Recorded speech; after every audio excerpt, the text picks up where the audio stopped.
I just had an incredible conversation with someone whom I've wanted to have on the pod for the longest time, since Van Riebeek was here. He's the definition of make the circle bigger, someone who's just so eager to help and be kind and include everyone and share knowledge. He's definitely had an impact and a major influence on my life with regards to trail, the reason I am a mountain goat. The reason I love the mountains so much. He's introduced me to those mountain streets, and even now with regards to road running, he's been also providing me with tips and sharing his knowledge as well to help me on my journey. Mr. Nazeem Dollie, we had an incredible conversation. We chatted about his love for trail, his love for road, how he got involved in the mountain life, with regards to him starting social hiking, to trail running, to being involved in mountain rescue. I mean, saving people out there in the mountains in the middle of the night, being Rambo.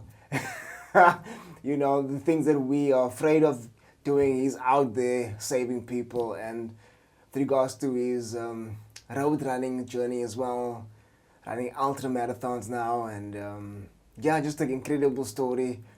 So I don't want to say anything more. He said everything he's needed to say on this episode, and I hope you guys enjoy this. I really do. Let's start the show. What you doing out in these streets, slave rule? What you doing out in these streets? What you doing out? What you doing out? What you doing out in these streets? What you doing out in these streets, slave rule? We in these streets. But it's a nice size room. You don't want to go bigger than this, eh? Because once you go bigger than this, you lose a bit of sound or what? It becomes more expensive to treat the room, yes. Like I've got another setup on the property over here. It's much bigger than this. It's like another house on the property. So I wanna use a section of that. Okay. For the other studio, but that's gonna take some time to convert and stuff. But right now I'm using a section of that property for my ice bath and stuff. Oh, yeah. Okay. I saw you got that thing going. Yeah. I followed you. I think it's been on, where did I see it? I saw it somewhere. And how's that ice bath thing going? I checked it out. It's golden now because it's winter. Yeah. It's golden now. But at the moment, I set it at 2 degrees Celsius. So first thing in the morning, I wake up, I jump in there, and then I either go to the gym or go for a run or whatever the case may be. And how does that help you? Can you feel a change with that? It's a massive difference. Is it? To my entire life. Not only to just performance, but just my own mood and my ability to, my ability to deal with stress and handle stress and situations. Oh, is it that? Is that how what it's targeted It just for? gives me that calm, that absolute calmness after I'm jumping there. It's like, it just makes, I can't even explain it, man. And the moment you jump out of there, you feel this rush of these endorphins and serotonin. You can feel all of those chemicals being released, and you just feel so like this happy place, and it's amazing. It's amazing. Yeah, I think that's better. Yeah. Are you comfortable, sir? I'm comfortable. Why do I look nervous? No, you. I seldom look nervous. All of a sudden you got so hot and you took off your jacket. Maybe it's the hot flushes, we reach that time of the life. But Nazeem, thank you so much for being here. Thank you so much for doing this. We talked about doing this for a long time. The other day that you sent me that reminder, I was like, shit. So I went back in the messages because I seldom delete messages. Yeah. And I'm like, sure, this is coming on for a long time. We are recording, yeah. Are we recording already? We are. Oh, shit. Officially. When did we start? About a few minutes ago. Oh! This reminded me, I mustn't swear. My friends told me this morning, please don't swear. I said, okay, it's going to be hard to do. But thank you, man. Thank you. And I know it's been a while. I think it's been almost a year that we're trying to get this. Yeah, a long time. So I'm so excited to finally get you in these streets, get you in the hot seat. Sure, it's been a while. I know you're not somebody for the camera. Yeah, although yes, some of my friends that will probably see this will say, what? We know this dude, he doesn't stop. I've got a name with my running friends. They call me a radio station because I just don't shut up. So when we do runs in the morning, there can be a berg here or a homeless person, and we're running in the morning. They're like, "Why are you greeting this guy? He's homeless." I said, "He's a person. Come on." So yeah, that's the thing. Yeah. But one of the reasons I wanted to get you on here was important for me to chat to you and have this documented. In other words, is Never. a lot of people don't know this, but like people know me as like the mountain goat. Yeah. Right? And this is the man responsible. This man is responsible for that. I did not know the mountain life before this man. He's also the first man or human being to tell me that summiting Table Mountain more than once in a day was possible. And before this, man, I would never have thought I could have summited Table Mountain many times a day. It's insane. This guy took me from this to it's like the whole concept of me fitting trail into my life was because I met this man. So I have to give you your props. I have to give you your flowers. And it's not just me that you've inspired to do trail or to get out in the nature, and it's many people. I mean, you started. Remember, back in the day when we were still at Virgin Active, you started this group, a WhatsApp group, and we all. I can't remember the name of the group even. I think it's one of the first groups, eh? I mean, Yeah. now I've still got it on my phone. I've still got the groups on my phone, but okay, we don't use it that often. But we've got more groups. So the other day, for some reason, I was going through something and just looking at it. I'm like, oh my God, we still got this group. And I looked at who's the participants, and you were one of them. I'm like, shit, this thing has started. Yeah, But you know, I think Rodney's still on there, and yeah, Rodney. Mila was on there. And yeah, there's quite a lot of guys on there. And every person who wants to join the group or wants to come on a hike or a trail run or whatever the case may be, you never turn them away. You always just say, sure, come on. No matter the fitness level, you put up with all of us. You know, it carried us, groomed us to get us on a certain level, and also then convinced us somehow. I don't know if you spiked out drinks, but you convinced us somehow to do these trail running races or competition. I don't know, whatever you want to call it. But yeah, I just wanted to put that out there so Thanks, people man. know. So yeah. Thank you, Alvin. Yeah, it actually means a lot, because sitting and thinking back, and a lot of the guys that tell me that, it's like, it's just natural for me to include everybody. Like with Shani the other time I saw her, and she's like, I'm going back and thinking, we met in class, she was doing some exercises, stretching, and we came in and it's like, why are you stretching alone? Not knowing her from Adam, I don't even know what her name is. I said, why are you come, you need to join us here. Here's my friends, come. And then she joined us, and that's how she became part of the group. So that is not just, include everybody and just make the family bigger and grow from there. So. Even if you look at Rodney, I mean, Rodney also came along, and now look at Rodney. Rodney's running with comrades tomorrow. Tomorrow, yeah. And I think what is that, comrades? I think it's his fourth one, eh? And just to think where he started off as well. Yeah. Same like that, meet him at gym. Hey, buddy, you want to run with us? And So start running. crazy. And I'll never forget how he started out then. He's running the comrades tomorrow. 90 kilometers, right? And that's why I say it's good, man. You know what? Everybody has their own strengths, and everybody, we're all on different levels. You at the gym together, so that's okay, because it's a common place. Whatever your focus or your goals are there, it's come. So join you. Rodney, I remember you as well. I remember as clear as how Rodney was busy doing stuff, and I said, come, you want to join us? And he started running. And for some reason, I'll always look at a person's form when they're running. Yeah. And it's like, oh, this guy's got a nice running form. I mean, we run in, and this guy's like trotting next to us, arm posture, everything is good. It's like, wow, you're natural. Yeah. And from there, he started running, and then tomorrow you heard he entered a 10K race and a 20K race. And then we were doing trail one day. We were talking about trail, and he heard and he said, can I join you guys on the mountain? Come.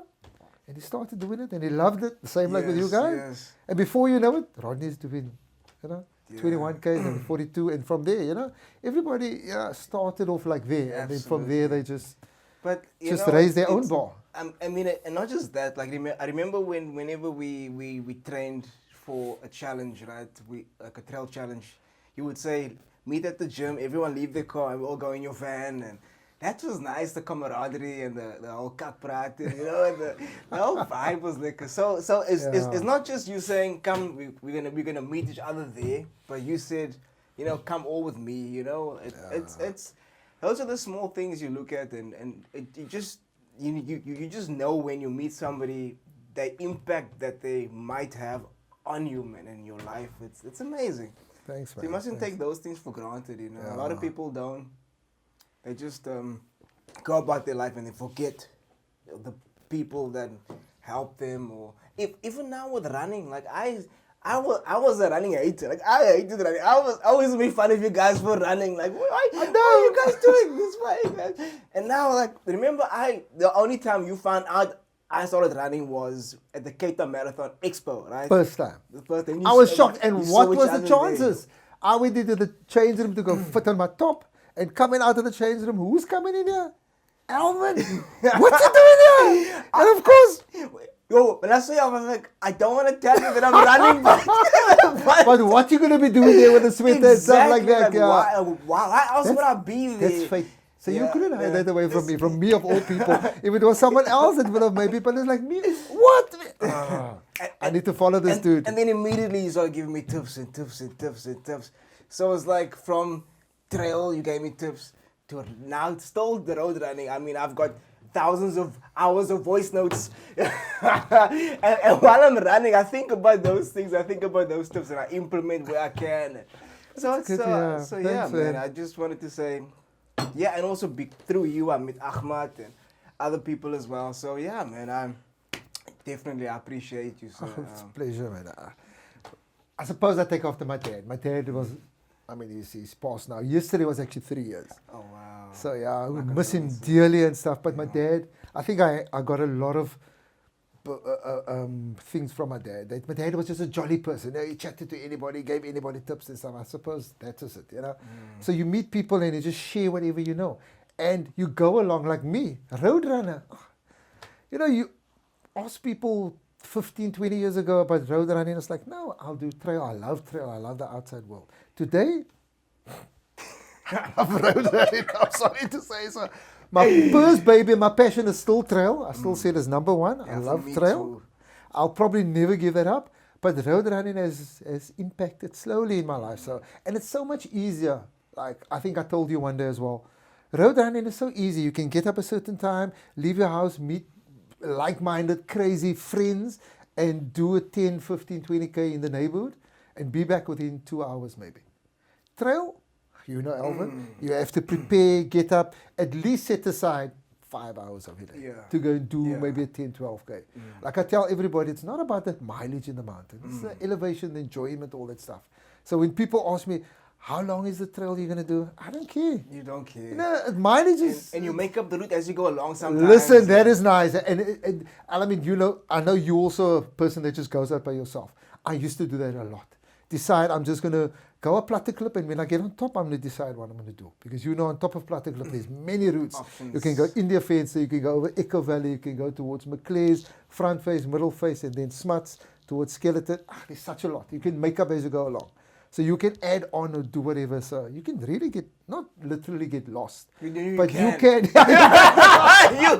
You can get lost. My gosh, especially if it's misty, because everything looks the same then. There's no landmarks you can see. Oh, there's Maclear's or nah. You can. Listen. And talking about getting lost, it happened to me once.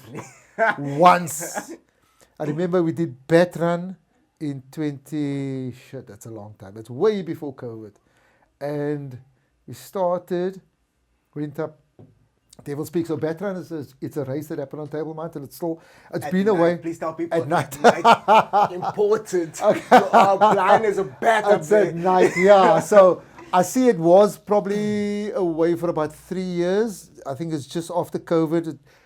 It just disappeared for some time off the calendar, and it was back. I think last year was the first year that they actually brought it back.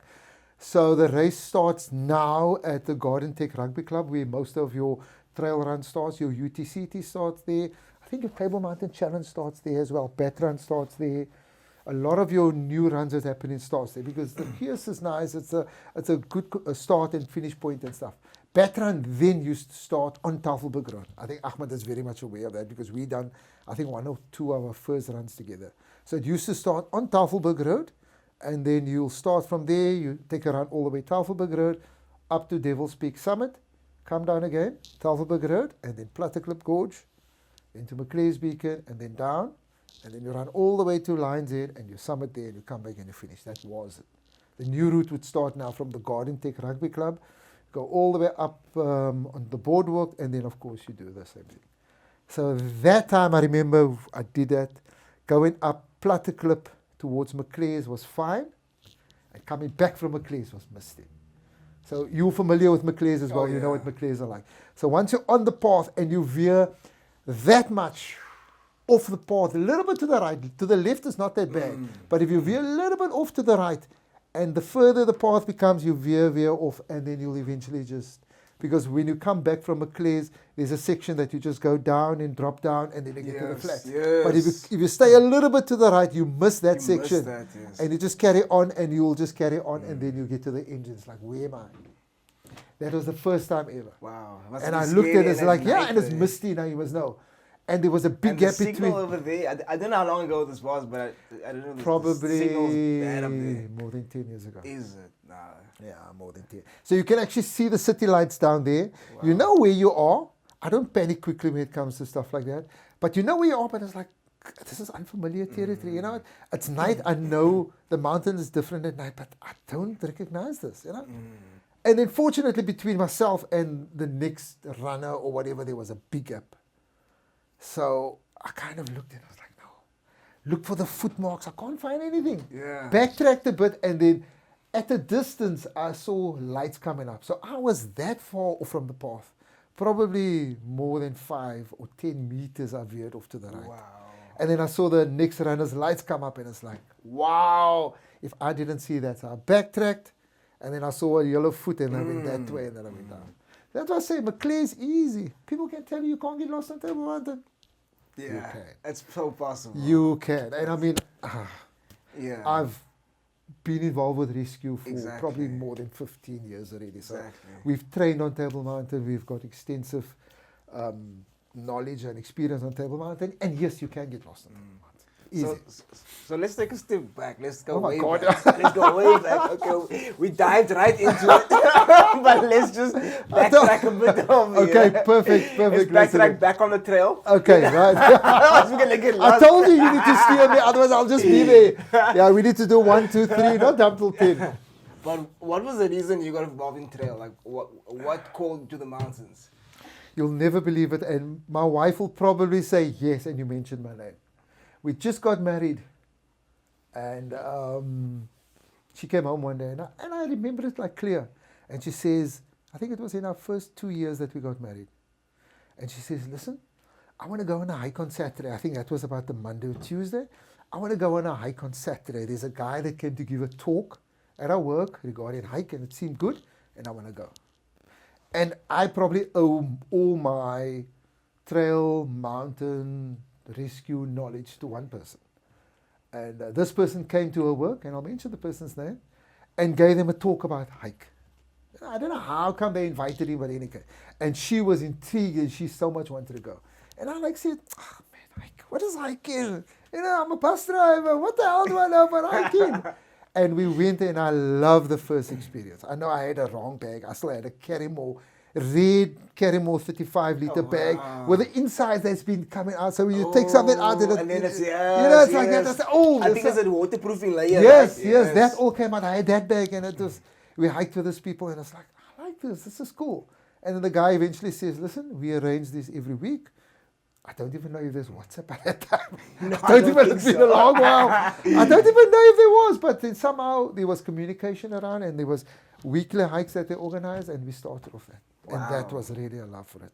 So it wasn't me that just saw people go in it.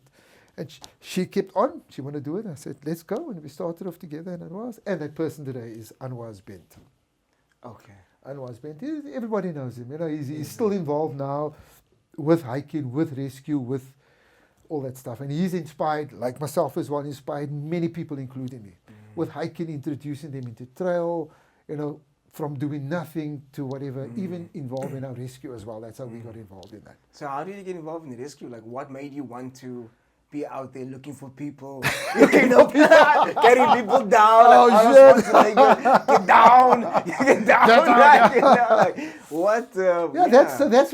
That's possibly where the journey started. You know, introduce that into hiking and then start doing hiking, and of course you come with corduroy and wrong shoes and wrong boots and cotton t-shirts. I don't know what's happening. You start off. No, but still, like, I mean, hiking is different. But in order, I mean, we're basically saving people. They call you in the middle of the night. There's 5 packs. You call it Packs, 5 yeah. packs. Yeah. 5 packs lost or one injured. And you have to go out and find this person with a headlamp, and with a description of where they might be. No, so what made you want to go that route? Okay, so eventually, we started hiking with Anwar's Bint, and we started doing stuff, and then of course a club was formed, 360 degrees hiking and mountaineering. That was the name of the club. We belonged to the club, amazing vibe, amazing people.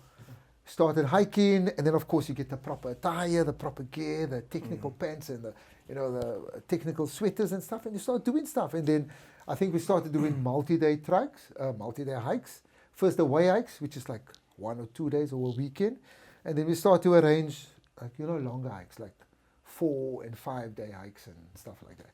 And of course, with that comes experience. You start to build experience and start to know mountain, start to do little courses. And he's still very much involved with those stuff. He taught us map reading, flora, fauna, how to read mountains, how to distinguish cairns, how to check distances in the mountain. If you get lost, how to backtrack, how to read things. So there's a lot of knowledge and things in the mountain than just going out and doing stuff, How to read a path, to see if someone was on the path, to see if you're on the right path. If you're unsure, how to step back, safety on a slant, all this type of stuff. So I suppose all or most of my mountain and trail knowledge comes from them. So what was good with that was it wasn't just going out on a hike and walking. As we would walk, he would stop us and say, listen, this is what we do. He would educate us as we go along.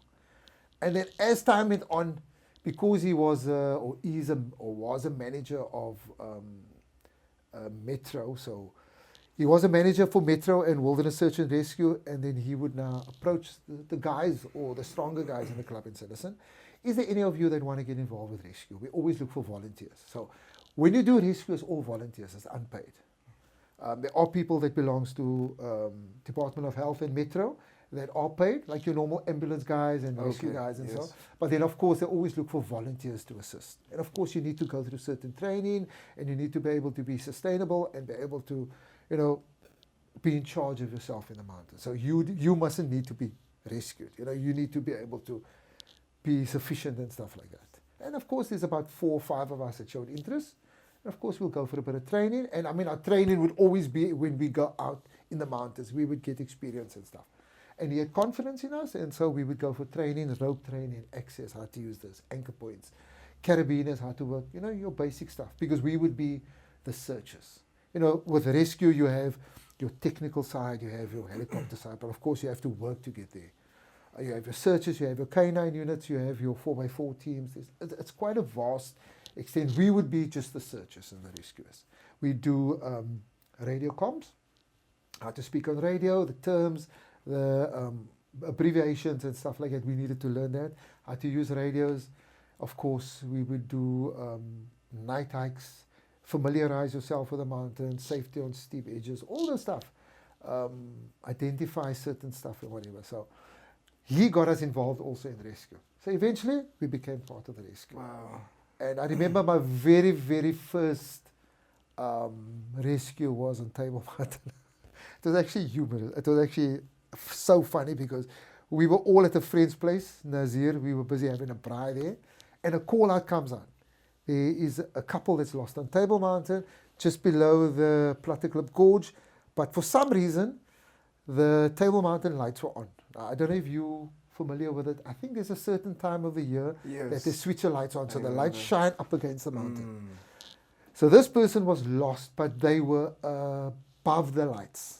So the lights were shining up at him, and they couldn't really see down, so they were kind of blinded, but they know exactly where they were. So we had an idea of how high the lights are from Tafelberg Road, so they would possibly be above the lights to the top somewhere. So we had an area to search, like a grid area. And we were all at a friend's place, and the one friend was at Golden Dish buying a Gatsby.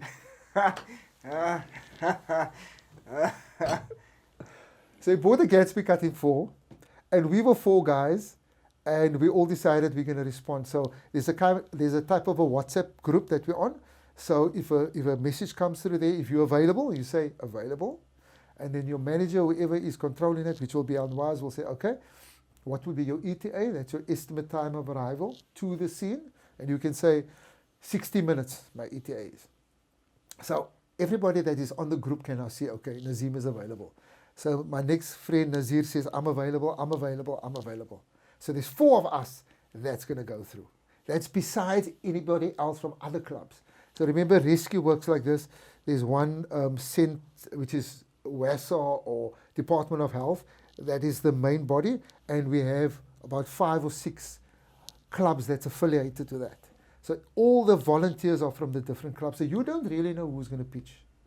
So us from our club, Hikers Network, would now say, okay, we're available. And our manager would say, okay, I've got 4 guys that's going to respond. So we would respond and meet at the central point. And from there, we will be briefed by the manager on call and whatever. So we would come there, and this guy comes with his Gatsby now, because he was at the shop. Lucky he had his bag packed. So when you're a rescuer, you kind of have your bag packed.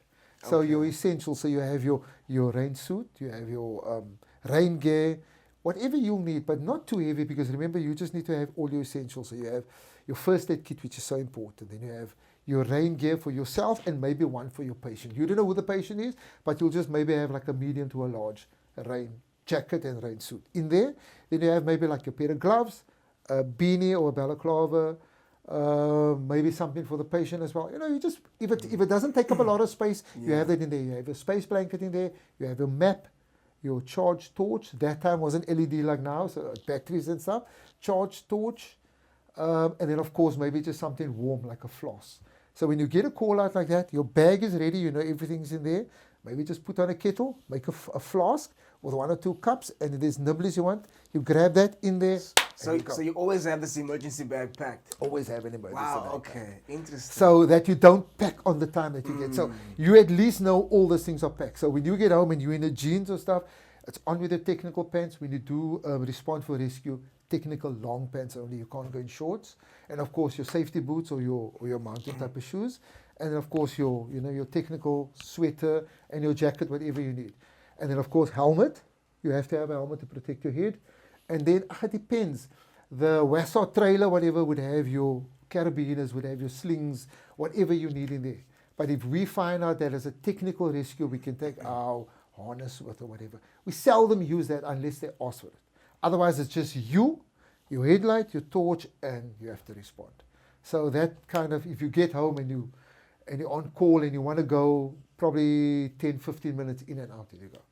Wow. And of course, don't drive like a padvark when you go through, because you always share it. They always stress you share the roads with all users. So even if you go into a rescue and there's somebody that's in distress and whatever, you have to drive and need to respect the other road users on the road. So you grab those things and you go, and then you meet there, and depends on how they dispatch you. You will be dispatching about 2 or 3 at a time with a call sign, because it's quite organized. I mean, people in Cape Town, whatever, or South Africa, they don't really know how a rescue is really organized. It's so well organized.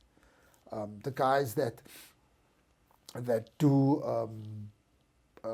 that's in charge of rescue and stuff, and the manager on call, they really get the thing sorted out. We go for regular training and stuff like that. So our volunteers come and sort it out and maybe just set out, because everybody responds to the scene at different times. So when they have minimum 3 guys or 3 rescuers that they put into a group, and you go, call sign, give you a radio, and you whatever, and then they set you out in the mountain. If once we now sorted out the grid and the area that we need to search it. So okay, coming back to the guy with the Gatsby. So he comes there. We somehow get to the place the same time. Fortunately, we kind of know. We kind of a ring fence where the guys are lost because number one, they're not injured, so that's cool. They're good. Everything is okay. It's just that they lost and they lost their way, and they can't see down. They know where they are because they can see the city lights, but this spotlights are blinding them, so it's just throwing them a bit out. So we kind of know, okay, I think there's 3 lights on Table Mountain, so they are either there, or there. Okay. We kind of earmark that they're in the center light, and they're just above that, so we know more or less where to search. So we have to go up this path and then go and search for them. And of course, then it was dark and it was night, so we could, whistle and stuff, and then they respond. Within about an hour, we found them. Oh, wow. We brought them down safely. When we got to them, checked them out, because we always have a medic with us as well. The medic will check them out. I mean, they didn't fall, they didn't slip. Okay. They weren't cold, Okay. nothing like that. So we checked them out, they're cool, gave them some coffee or soup, whatever we had with, got their spirit up and they're ready. Let's go, let's walk you down. And by the time we got to the bottom, the guy with the Gatsby was there and it's like, guys, thank you. We have our debrief. So a debrief always happens when a rescue is done. So we'll talk about what happened and how we can learn about that. The manager on call will always then just give a debrief and thank everybody, because remember, it's volunteers. You giving up your time from your family or whatever, and you come in here to assist. And sometimes even you would get there and maybe there's a lot of volunteers. And Anwaz would always tell us, your assistance is never not needed. Even if you can help and make coffee in the rescue vehicle, then you do that. Wow. As long as what you are there. Because assistant, or just be there, or maybe they can ask you, don't you want to do this or whatever. Or sometimes, like if it's during the day and a chopper is needed and whatever, you can assist with the landing zone, which is the LZ. So maybe make sure that there's no loose twigs or things around there. So you can make sure that public doesn't come into where the chopper needs to land. So your assistance is always needed. Sometimes if there's maybe a lot of rescuers that respond, you don't have to go into the mountain or go into the scene. You can hang around there by the RV. And you can just make sure that the public doesn't come there and just keep them away. So rescue isn't just about being in the mountain. There are many other roles that you can assume for that particular rescue, and you're still involved with it. Yeah. That's awesome. Yeah, definitely. And of course, look, you have your searches. Like I said, there's different categories. Depends on what you're trained in for. You have your normal searches, and then you have the more technical and stuff like your canine units, because a lot of these organizations become part of Wilderness Search and Rescue. So it's your normal hiking clubs that's affiliated to that. Then you have like your 4x4 guys, if it's a technical route that they need to go and search. So guys from 4x4 says, listen, we want to be part, we want to give back to the community. So we've got a 4x4 club, we've got the antennas, we've got the radio signals. Because what happens at times is sometimes you're doing a rescue in a very isolated area and there's no cell phone signals and there's no signal. And it becomes very technical. I didn't understand it at first. But when you have a handheld radio, you have a certain area that you can transmit and receive. When you have a home base, you can transmit a bit further because I'm just going to make it simple. Your amplifier pushes out a little bit more power than a handheld. But maybe we are behind a mountain and your signal doesn't reach there. So they need like a relay point. So they'll take somebody with a 4x4 and put you on that point so we can relay from there to there and from there to there type of thing. So it's a lot of technicality. So that's where we need the 4x4 guys. So the 4x4 guys with their massive antennas and stuff, they'll check out the area and say, okay, this is a dead point. We can't transmit from where the main base is to where the patient is. So we'll put 1 or 2 guys here so we can actually talk like that and get the message across. So yeah, you have that. Then you have the canine units as well. Oh, wow. You see it on TV and stuff, but we've got that as well. Wow. And really you think that it's like specialized dogs. Yeah. And when you pitch up at the thing and it looks like a pavement special guy, and it looks like normal dogs. I mean, I've been on 2 calls where the canine units were there and it's like, are you sure this dog works? Really? But I promise you, we've been on a call one day where we unfortunately found the person or found the body though. Oh, wow. And we were out searching still. Oh, wait, let's fix that mic, because I'm sure it was bothering you with the... No, it's fine. I actually took it from my chair. Okay, that's it. So, is that okay? Are you comfortable? Yeah, with that? no, I'm comfortable. Okay. So, I was halfway out. We just left the base and we were halfway out to do the search.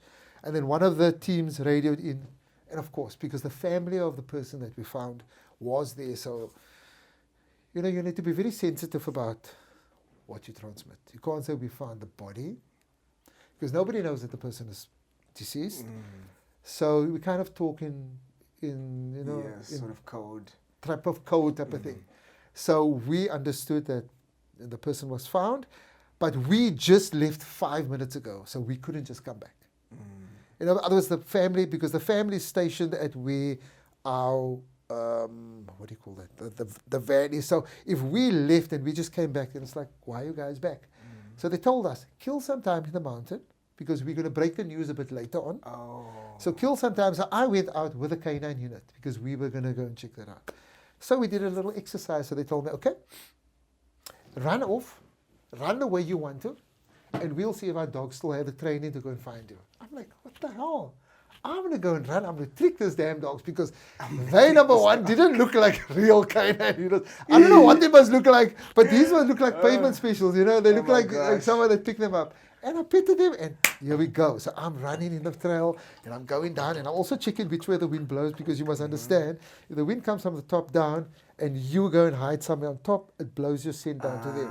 Yes. So I'm thinking, okay, if the wind comes from the top down, and I'm on this trail, I'm going to drop down lower, because if they're on top, they're not going to get my scent, because it will blow my scent away, type of thing. So I'm running, and I'm doing a little tricks, and I'm going around the bush, and running, and fine. They gave me 5 minutes, and go. I'm hiding in the bush. And I hear them coming and they're looking. Listen, that dogs are so intelligent. Instead of, they follow my scent right to there, and instead of walking the way that I did, they come around the back. And I'm waiting for them to expect there. And before I knew it, they're sniffing me here at the back. So I promise you, the scent of those dogs are amazing. It doesn't matter what they look like. And I actually asked them, is it certain dogs that need to be trained to become canine search dogs? And they said, no, dogs has got a very intelligent senses, and it's very, very light. So I suppose you can.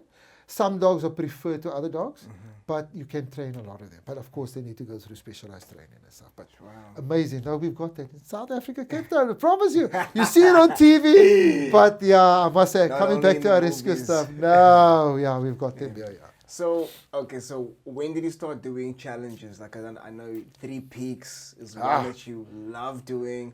I think you've done 10 so far, right? I've done, last year was 11. It's 11. See, this year hopefully it's 12. 3 Peaks. Just explain to people exactly what the 3 Peaks challenge is all about. Because it's still unfathomable what you have to put your body through. It's crazy. Mind. It's crazy.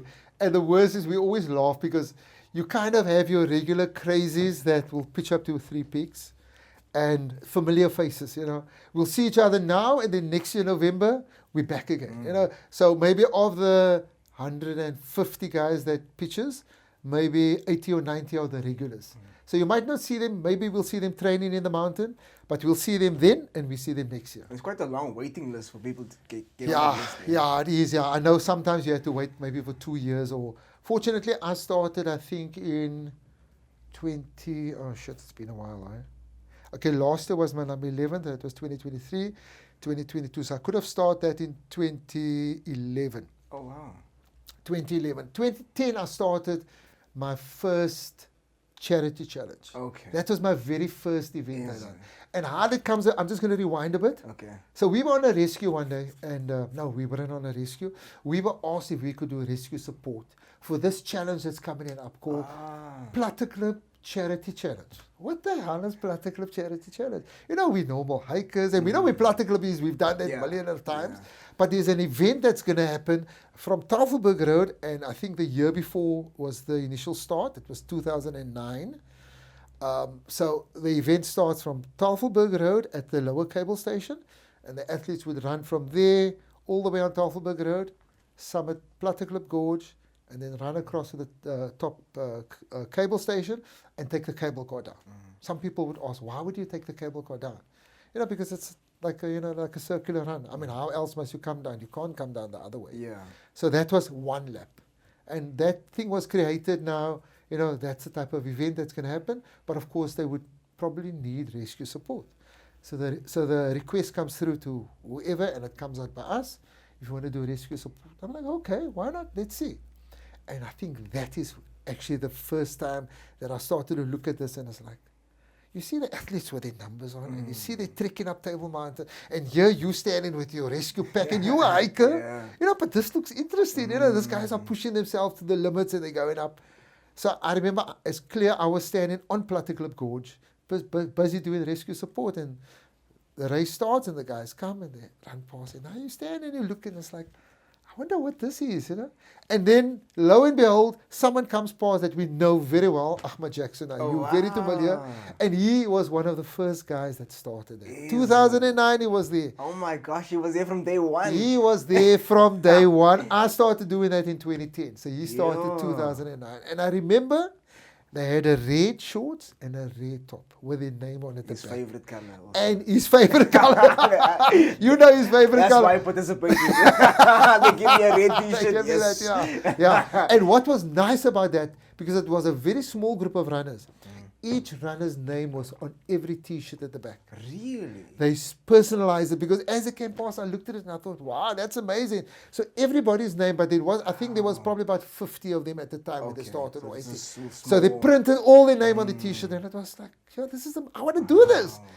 That was the initial start of trail running type of thing. So like I say, I mean, we did a lot of hikes and you got the experience of hike, but I mean, it's good that I started off that, because I got that knowledge and that and all that stuff from hiking, until I started to evolve slowly into trail, maybe trail walking, and then walking with a bit of less weight and changing your shoe from a hiking boot to Yes. you know, so the transition is subtle till it eventually comes out there. Some guys today, when they do trail running, they go to the shops and they buy the stuff and on the mountain with a new bladder, and we would call them all the gear but no idea. You get that a lot, yeah? You know, man, you're on the mountain You all the get that a time. lot. You come up the mountain and you see a new hiker or runner coming up, and you look and it's like you can see the shop's price still on here, and so they just bought it in the Out of the weekend. boxy, brand new. Brand new, and you know, Yeah. hiking and running stuff is expensive, so they start of, you know. So I'm privileged and I'm honored to think where I started, you know, with just normal day hikes and getting to know the mountain a little bit, knowing absolutely nothing, and then, you know, starting off there and then getting a bit of rescue experience in between, and then being on a standby and being on call when the guys come past, and it's like, I want to do that, you know. So your roots go deep.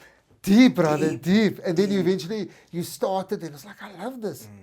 And you know, Yeah, I've been that time. Maybe you can tell the guys as well. I've seen some photos of this man's chubby phase of his life. Yeah, I've been a bit of big. But I mean, you can see the evolution. You can see how over the years you've trimmed it down quite considerably. To peak form right now. Yeah, thanks. I mean, I'm man is feeling doing ultra marathons as well now. Sure, that's another talk, eh? Ultra this year. But hold on, before we get that, we must still tell people.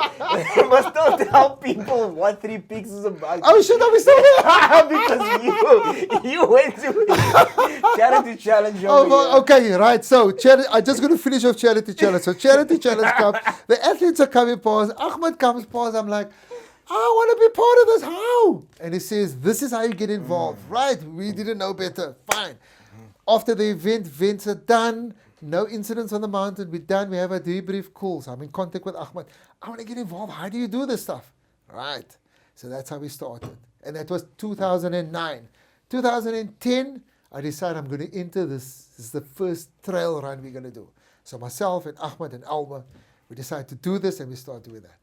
And I think that was the first year I did that, and then we started doing a bit of runs on the mountain. So your backpack would now go a bit smaller. Your boots would now go to a more running shoe. Yes. You know, you just try and shed that weight a bit so that you can move a bit faster. I'm not scared to tell people I've been big and I carried big weight. And then as you started to, you know, get more serious with trail running, you would shed a bit of weight so you can move faster and make smaller backpacks and stuff. So 2011, I started my first, 2010, started my first Platteklip challenge. 2011 started my first 3 Peaks. Wow. It was actually the next year. The next year, you Next said, year. I want to take on this thing Take now. on this thing, yeah. Because then I started to do this, and then I read about, because then I told Ahmed, let's do 3 Peaks. You know, Ahmed never liked running. Yeah, I know. It was like you. Yeah, like me. Never liked running, because 3 Peaks, it's a lot of running. a lot, You can't just yes. be strong and climb, you have to run as well, because you have a limited time. So you have to cover 50 kilometers for the day. Your elevation is about 3,500 meters, vertical meters of climb, and you have 14 hours in which to do it. So you can be strong on the climbs, but when you summit each peak, you have to pick up a bit of speed. And there's a section of road that you have to run. I think there's actually more road than trail, but you have to, mix it up, and you have to, do a bit of running. Otherwise, you're not going to make cutoffs. And then that was the challenge. Let's do this. And I remember clearly my first 3 peaks ever. They gave you 14 hours to do it. I came in at 13 hours and 50. Oh, wow. So I paid for it, so why not? You know what? Wow. 13 hours 50. I came in 10 minutes before cutoff. Wow.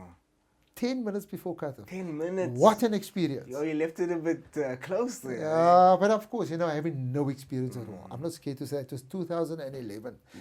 No trail experience. I started doing trail runs like the year before, which was Charity Challenge, and then, of course, a bit of training in between. No experience at all, and I think I still done it with Faiza. She done it the year before, and she told me, come, let's do it with. And we started to do that. So we walked quite a lot, but at least now I knew the route. Because if you do 3 peaks, you need to be a bit familiar with the route. So we kind of start off at Green Market Square, work your way through town, up Deer Park onto Tafelberg Road, and then up Devil's Peak to the summit. And then you come all the way down, all the way down, all the way down, back to Green Market Square. Not a lot of people know that. They think it's just a turn there. Yes. Back to Green Market Square, and then when you're there, you have to go back up again. So when you stand at Green Market Square and you look at the top of Table Mountain, you think, that's where I need to go back. So by the time you get there, you're looking at about 20 Ks on your legs already, and you have to go back. And Deer Park is like that. And, going back and, not being very experienced and stuff, it's a mission. And by the time you get to Platteklip Gorge, it is the worst climb ever.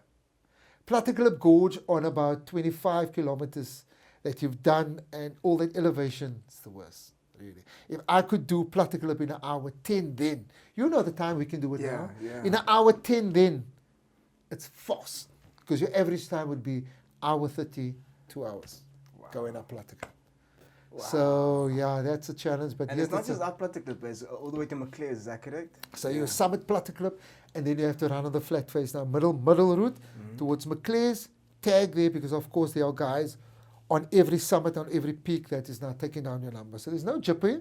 Yeah. You can't just turn around and come back because you didn't reach Maclear's, There's no tracking system. It's still a very old system. So it's not like your new road running thing. Nothing is tracked. Not chipped. It's not chipped in, so yeah. So we have guys on Maclear's Beacon. There is guys on Devil's Peak Summit. There's guys on Lion's Head as well. And then on the route as well, on Tafelberg Road, we have guys out there. So as you come on, they actually take down your number. So it can kind of make sense. You took an hour to get there, another 40 minutes to get there. So they kind of note that. So you have to, by the time that you get to the top of Platteklip Gorge, run across to Maclear's Beacon, and then come back, and then come down. So yeah, it's and crazy. No. And then, once you go back down to Green Market Square, it's back up to Lion's Head, right? Back up to Lion's Head. So Lion's Head, you don't use the same route. With Platteklip and Devil's Peak, you go through by the garden side and then Deer Park up. When you go to Lion's Head, from where Green Market Square is, you'll have to go towards Kloofneck Road. People are familiar with Kloofneck Road. That is the road where the buses and the cars struggle to go up. Yes. And if it's summer, you have the cars overheating there. That's where you go up on your third summer. Hey, people overheat there as well, Yeah, people overheat there. Yeah, they definitely overheat there as well. So you don't go right up till by the circle. So you'll go up Kloofneck Road, and then just before the shop on the left side, there's a shop there, I think it says last shop before whatever. Mountain, something like that, yes. Just before that, there's like a sports field, and St. Michael's is the name of the road. I was actually there on Saturday. Oh, is it? So there's a road named St. Michael's. You turn right there, you run all the way up, and then you get to the German school. You turn left by the German school, and then that piece is also like that. Now you must know, you've done 2 summits. You've probably done about 2,500 or 2,800 vertical meters already. So the legs really took a punch because of course you came up now Kloofneck Road. Yes. And by the time you get to the German school, it's a climb like that. And you pass the German school, and then there's a forest section that you have to go through. And that's another climb.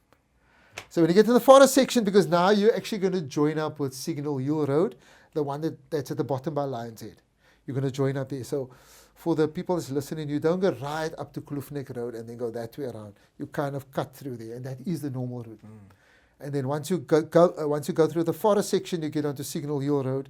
You'll enter at the bottom side by the Kramat. You familiar with the Kramat? Yes. The Kramat is in between the Lion's Head and Signal Hill. So Karamat, it's actually called the Karamat. So there will be another table there where the guys will, of course, have support, some water and whatever. And you'll enter from the bottom, from the back route, where the cannon, I think it's like a cannon and stuff there as well. Yeah. That they call Route B. So you'll enter from there, and then you actually look at the lions from the side, and it's like, I have to go up there. And then, of course, you're going to get runners coming back, because the guys are spread all amongst the route, depends on the fast guys. And a lot of the times, by the time you come in from Platteklip, which is your second peak, and you come running back and you're now all recharged, and then there's guys now sitting there with their shoes that's off. They've done already. Yeah, they're actually done. Yeah, they're done. And then they're like, well done. It's like, well done for what? I must still go to Lions Head. Oh, okay, cool. Let's just carry on without drinking. Yeah. So the level of athletes doing 3 peaks is amazing. It's amazing, eh? Hectic. So then, of course, you have to summit Lions Head from Route B side. They actually, the briefing and the organizers tells you what routes you cannot take. Because as you summit from Route B, which is the back way, there are 1 or 2 routes that people illegally made up to the top. So they'll tell you straight, you can't do that route and you can't do that route. Okay. So you have to go all the way where Route B joins up with Route A, which is called the vanilla route. You join up there, and then you have to follow the normal way up to Lions Head. So yeah, what a challenge. And you've done 11 of those. 11. I must have fallen on my head when I was a baby. I'm sure I did. Because I don't think someone in your right mind would want to do 11. And I'm thinking, where am I going to stop? I actually entered for this year as well. Really? So I'm going to be doing number 12 this year, yeah. It's in November, right? November, I think it's the 4th or the 6th. So the first week in November, yeah. So it's just after Cape Town Marathon. Yeah. Are you doing Cape Town Marathon? I am. And then you're just going to fall in about a week later. Wow. And then it's Winelands after that. So last year we actually done that. What's Winelands? Cape Winelands. It's in here in Stellenbosch. Is it also a 42 and a 21? Are you doing the 42? I'm not sure. Last year we done that. Oh, no, not last year, year before. Where are we now? Year before. Year before was my first marathon though. Okay, that's another talk. Yeah. We're still going to get there. Oh, okay, yes. Okay. So it was Cape Town Marathon, 3 weeks, 3 peaks, 3 weeks, Winelands. So it was 42, 42 and 50. 3 weeks apart. That's wild. Yeah, so it's a bit of mixing road, trail. But your conditioning has to be insane to be able to take that type of punishment week after week, basic in essence. Because it's so short after each other, you don't even have time to properly recover. I mean, not even on a physical level, on a systemic and on a mental level. Yeah. And I think your training actually helps you. So what I found last year or 2 years ago when I done my first marathon, that the training that you put in actually helps you for the trail. Although I suffered a bit on 3 peaks then in 2022 because I didn't do a lot of mountain training. Now, a lot of people would think your normal road running training will be okay for mountains. No, never. Not the same. Never. You have to do elevation. You have to work the big muscles. Yeah, absolutely. You have to. So your fitness level might be there, but your climbing ability is not. So I actually found that I was trained well for Cape Town Marathon. Trained well, we did our training runs, did whatever, cool, pace was good, everything, went into it, did my first marathon, completed it. I never did a lot of mountain and I never did a lot of elevation. So 3 peaks time came and I'm like, I'm okay, my fitness level is okay. I think the first peak was okay, and then from Platteklip onwards I struggled. It was a bit of a... Like a lot of people don't know there's a difference between the two disciplines, trail and road. Like, even though you might be strong on trail and you start running, like, you can't just run. Yes, you might find it's a bit easier at first, but that repetitive, you have to get used to that repetitive, that pace as well. It's completely different, but mountain does help when you come to running, though, that's for sure. Yeah, and vice versa as well. Yes. Like, a lot of people now would ask me, how different is road running, because I'm doing actually more road running now than trail, but only because it's easier to do and I do it in the week. So for this year, I decided I'm going to dedicate my Saturdays only on trail. And then Monday to Fridays, road. Just to help me. And this body kind of works like that. You know, at the club and amongst my friends, I got a nickname already. Some people call me Diesel Trokkie. Someone call me a Trokkie. Someone call me Diesel. Because that's just how, I'm just wired type of thing. So I find that now the trail actually helps me to get my fitness right there. So for 2 years ago, I concentrated a lot on the road. And I struggled a bit when it came to the higher mileage stuff. So now I went back to the trail.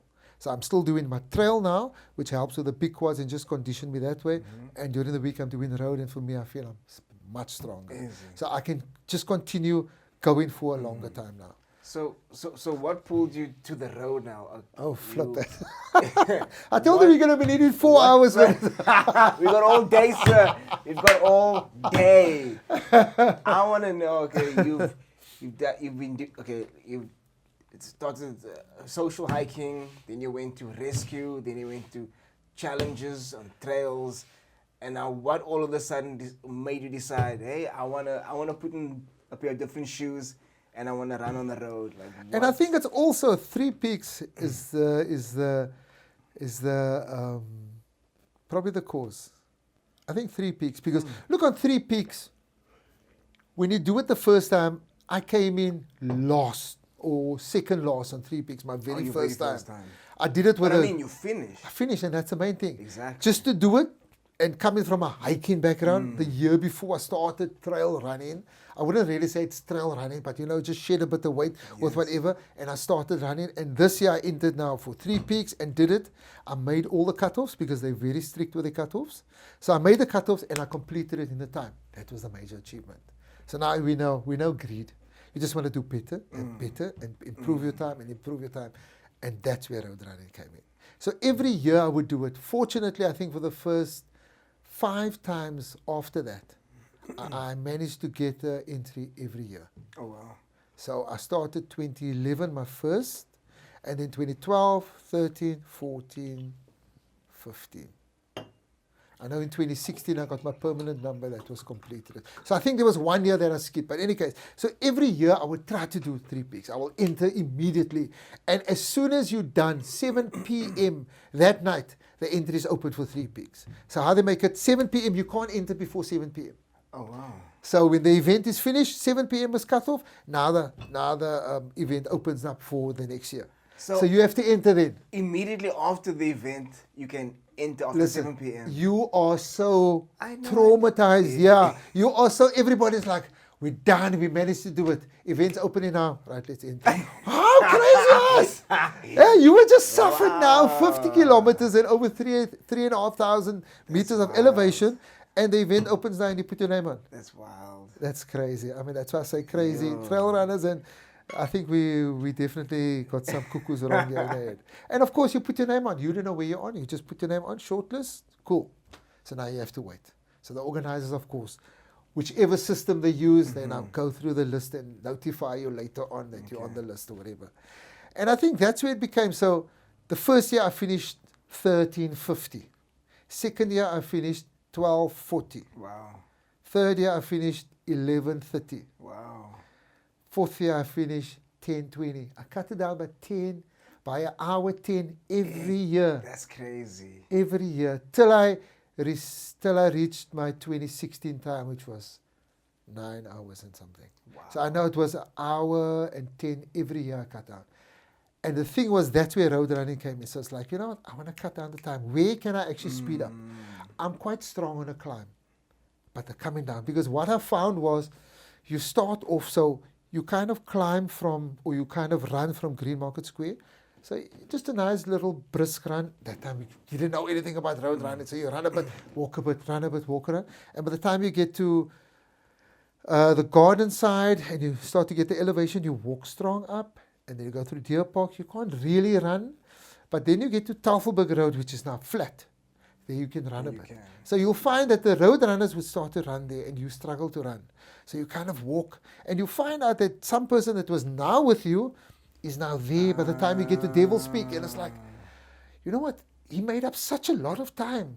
I need to learn to do this. You know, I need to start road running so I can keep up with that person. I always used to look at someone and mark that person and say, okay, let me have a look at that person. We're about the same there. Let's see where he is when we come down.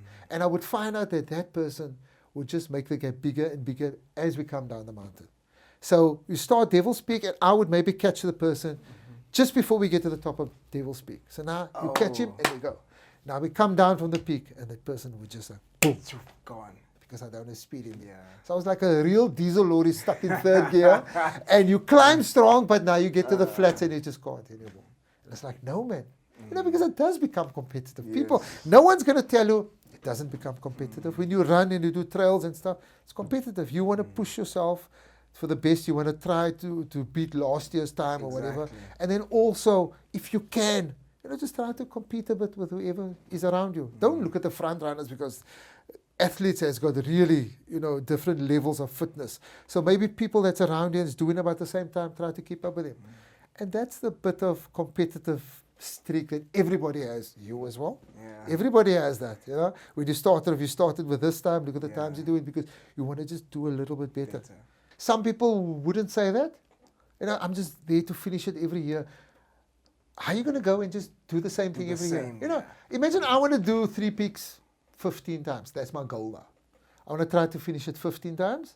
You know, when guys do it, and people would also ask me, why would you want to finish it 15 times? You know, when someone does comrades 10 times, it's a massive achievement. I've got one of our club members this year, Tinus Wollevier, that is doing his 10th comrades. And for me, it's like it's amazing. You know, it's an achievement of hell. There's some people that done maybe 2 oceans and they get a blue number. They call it a blue number. Once you complete 2 oceans 10 times, you get a blue number. You know, it's a massive achievement. It's 10. So 10 is it symbolizes for me some number type of thing.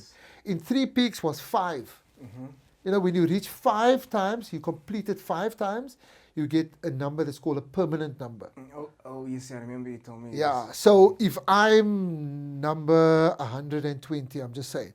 So you do 3 peaks and you have to complete it. Even if you do it 6 times, but 1 time you miss cutoffs and so, that doesn't get noted down as a time that you done it. You have to complete the event 5 times. So when you complete 3 peaks 5 times, you get a permanent number. And your permanent number just goes how many people before you has completed it, and they pick up from that number. So if 10 people only completed it and they got permanent numbers, you become number 11. And then that becomes your number as long as what you want to do it. So how did you start? Like, what was your first run? What was your first day of running? Like, what did you do? Like, did you just run around the block, or? This is road running now. Yes, road running, yes, yeah. Yeah, myself and Emilio, my good friend, I think we started it off. He actually said, we're going to start. They would call me coach. Is it? Let's start running. Yeah. How do you run? And I think it all started with Virgin Active. We would meet in the morning, and there's such a funny story about that. So we would start with a 5 kilometer. There's no 5 kilometers far. 5 kilometers. And then we never ran with a watch or with a phone. We would gauge how far we would gauge what 5 kilometers is. We know exactly what the route is. So we would leave Virgin Active, run up towards Gilbasson, take Gilbasson right down, come down Plattekloof Glen, and then cut back and 5 kilometers. That's 5 kilometers. Till one day, one of our friends ran with us and she had a watch and she said, that's not 5Ks, that's 4.2 Ks. And we were so chuffed because we were running this route all the time. It was 4.2 Ks. I'm like, yeah, you just burst our bubble now. Here we thinking we're doing 5Ks. And listen, that was a struggle. I think we'd done that in like 30 minutes, 35 minutes. That was our time we done that. That's a start in the road running, eh? But then, of course, we didn't know anything. But shoes. 30 minutes isn't bad, eh? But that, remember, it's not 5K. I guess it was 4.2. So 4.2 for 30 minutes. Yeah, it's like what? I mean, for somebody new, it's not bad. It's not terrible, you know. It wasn't bad. But like I say as well, you know, a lot of the guys that start off road running, if they start off, they do 7-8 minutes a K, and so it's fine. But if I look at myself, I probably never started that slow, but because I started trail way before that. So maybe I started get a little fitter then. And so when I started road running, I never had the speed. I had maybe the technique and, be able to move lekker. Was it and like so, a run, walk kind of yes, thing? type of thing. So we'd run to a certain corner and walk a bit and talk shit and then run again. And so, so we would start to do that. And that was the initial start. Wow. And it was hard, 5K. Still, we now decided, listen, we ran 4.2 Ks. We never ran 5K. So, of course, we need to, do that 800 meters. So we have to. And then, of course, we started to do that. And we had our 5K mark. And then there was no watches then. We eventually got a watch and we could start tracking that. And I think it becomes addictive from then. With your Garmin or whatever watch you have, it starts to become addictive because you'll track that, you'll check your pace now and see if you can work that pace down. And yes, that's really where it started. But I must say, since I've started road running and I included that in my trail running, massive change. Really a big, big difference. And a lot of people ask me because they know that I've been doing trail before road. So they would always ask me, how is trail? I know trail is more difficult and it's harder. How is it different to road? Because maybe they have never been in a trail. And I'll say trail is harder, but road is faster. But they don't understand it. And I said, trail, you have to use much more effort and power. You need power to do trail because you work your big quads, you use your big muscles and you have to push. Road, you can just, it's on a flat surface, the surface is flat. There's no rocks or anything, there's no uneven paving and stuff. So you just have to continue with that. So you don't have to exert that much power to do it. And also road, when you do your higher distances, you have to continue all the time. As well, you road running now. You have to run for 20 kilometers non-stop, if you can. Trail, you can run a bit, walk a bit, recover, walk a bit. If it's uphill like that, you walk. Yes. So you get your breathing back. So to do a 5K trail is much harder than to do a 5K road. Oh, yeah. But a road, to run it continuously, is actually harder than trail. It is.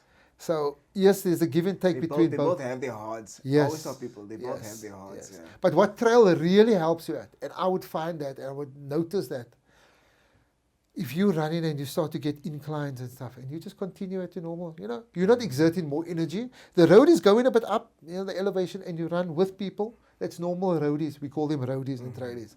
And you'll find that these guys, either they have to use more energy to keep up, or they'll start to lag a bit.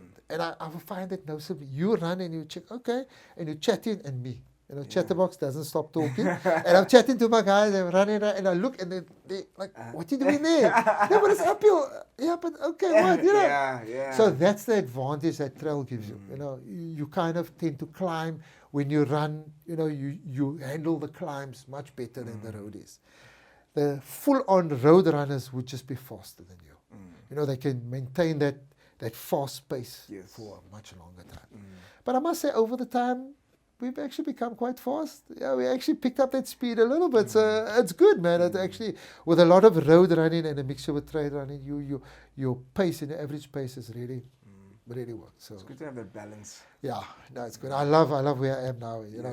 And then I got that history of trail running before I started road running. So now you can just work on that. I'm also glad my foundation was trail. Yeah, because people that would maybe do road and start then have like maybe a 5-year experience on the road and then go now to trail, I think it's going to be a bit different for them. I would prefer the way we done it now. Started off with trail to road now. For me, it's just such a better base. Yeah, man. Now, what was your first race? Your first road race? First road race? Oh, flip. Like not a marathon, just a normal race. Sorry, in which year did you start running? 2022. 2022? Yeah. No, man. No, my first marathon, sorry. Okay, no, okay. When did you start running, like officially, that first 4.2 oh, you were doing? You set your 4.2 4.2 is supposed to be a 5K. Okay, your first alleged 5K. Sure, that could be How long ago was 20. That? No, it's been a while. It could possibly even be more than 10 years ago.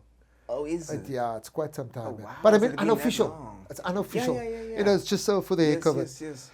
And then when did you decide to do your first race? Your road race? Okay, a marathon or like a 10K like or a 20K?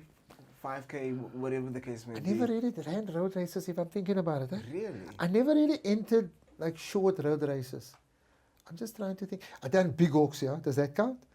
Okay. Okay. Well, define big. Are you talking about like your kids and the raffle, and then I do this big walk on because of the raffle? Are you talking about that big walk? I've done a few of that, hey? And I've been like twice the size. I've actually got a photo of myself doing a big walk and stuff. Yeah, I've done big walk, but road race, thinking of it, like 10 and 5Ks. I haven't done many of those. Really? So I actually literally threw myself in the deep end to a hike, rescue, trail, and then marathon. I skipped that. So now So when you we never also do done like a enter, 21K or anything? no, nothing like that. I think I've done my first marathon before I even done 21Ks. Because now what's nice now is if you enter for 21 or something, it's like, yo, this is lekker.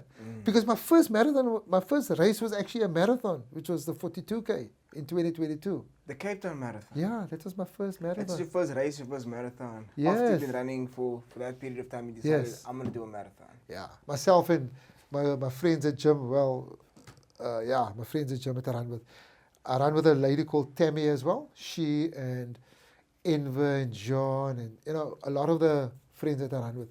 We decided we're going to run a marathon. So, of course, you started running, you training a bit, and so everybody wants to do a marathon. When we're going to earmark ourselves on a marathon. Cape Town Marathon is always a nice marathon to do as the first one. A lot of the guys, I would also tell them, because the Gears is nice as well, organized. When you finish, it's a nice place. If you run for a club, your gazebos are up there. It's just a nice one to target as your first marathon. Nice, Atmosphere is nice. You've done Cape Town Marathon. I think that was your first race that was as well. My first, yeah. So yeah, it's a good thing. So we targeted that in 2022. Yeah. So yeah, I've done that. Wow. Completed that. So That's that is actually my first race. I thought Thinking you were about it. doing smaller races. I haven't done unofficial runs. When did you start like joining a club though? I only joined club last year. 2 years ago. Sorry, it's two. Wow. I must just remember where we are now. It's 2024. I thought you've been a club guy since Van Riebeek was here. No. Doing races since also back then. No, I must say. Twos that you were doing. No, like, me, free spirit, man. Just run and enjoy and just Yeah. invite everybody with. But I wasn't an official club guy, although I ran with a lot of the guys that run for the club now. I would see them on the road and we would run, Yeah. and say hi and bye and whatever. Yeah. But I never joined because a lot of them said, join our club. Yeah, man. You always hear about club politics, and you don't really want to get involved in it because I'm free spirit. I want to do what I want to, when I want to, and I just want to get up and run, or if I want to run tonight, I want to run, no strings attached, nothing like that. So, like when I would do mountain as well, besides being part of or volunteer for Hikers Network and stuff, we would just go out and decide Saturday morning, we're going to go hike Table Mountain, go here. We would do it, There's nothing attached, and that was nice about it. So when I started road running as well, I want to do it like that, get up, plan a run, and then hoy. And of course, invite the whole world, Yeah. Invite everybody, and we just unofficially run. Okay, so after the Cape Town Marathon, right? So you did this race. Okay, first of all, how was that for you? What did that feel like, that experience? It was, we trained hard for it. So so usually what happens is, look, I'm new at road running, as I say. Hold on, but by then you've been doing 1,000 4.2s already, so I don't think you knew about that. How dare you, Yeah, sir? but remember, it's all unofficial, it's just amongst ourselves. Yeah, but so we still. didn't really know how and whatever. Although you see people would enter these things, we would never enter your 10s and 15s and 20s. We would Yes. just do our own thing. And then it came to Cape Town Marathon, trained. So people would say, your runners would say, you have to work yourself up to a marathon. So you would do like a 10K and then maybe 8 weeks before the time. Okay, start off with a 10K and then the next week a 15 and then a 20K. That's all your training runs. And then work your way up to about 75% of the marathon distance. And then you work your way down, maybe like 1 or 2 weekends. And then you taper, which is the week that you have to rest and make sure your body recovers. Yes. And then you run marathon. So I think for that 2 weeks before the Cape Town Marathon, the highest mileage we pushed was 35 Ks, 35 or 36 Ks. And that we handled well. So because Cape Town Marathon is kind of flat, you kind of train on flat surfaces. If your marathon you're going to do is a bit of hilly, then you do hilly training type of thing. So we would do flat runs on Blouberg. So we would run from the the Wooden Bridge Island, Woodbridge Island in Milnerton, Yes. all the way up to Blouberg or Melkbos and back again. Okay. So if we need to run, example, a 30k, we would run 15 k's out and 15 k's back. You know, because it's flat as well. Yes. That's a training we would do. So we would train for that. So the first marathon was okay. It was good. Yeah, it was actually. I did a time of 4:29, I think, which I think was not too bad.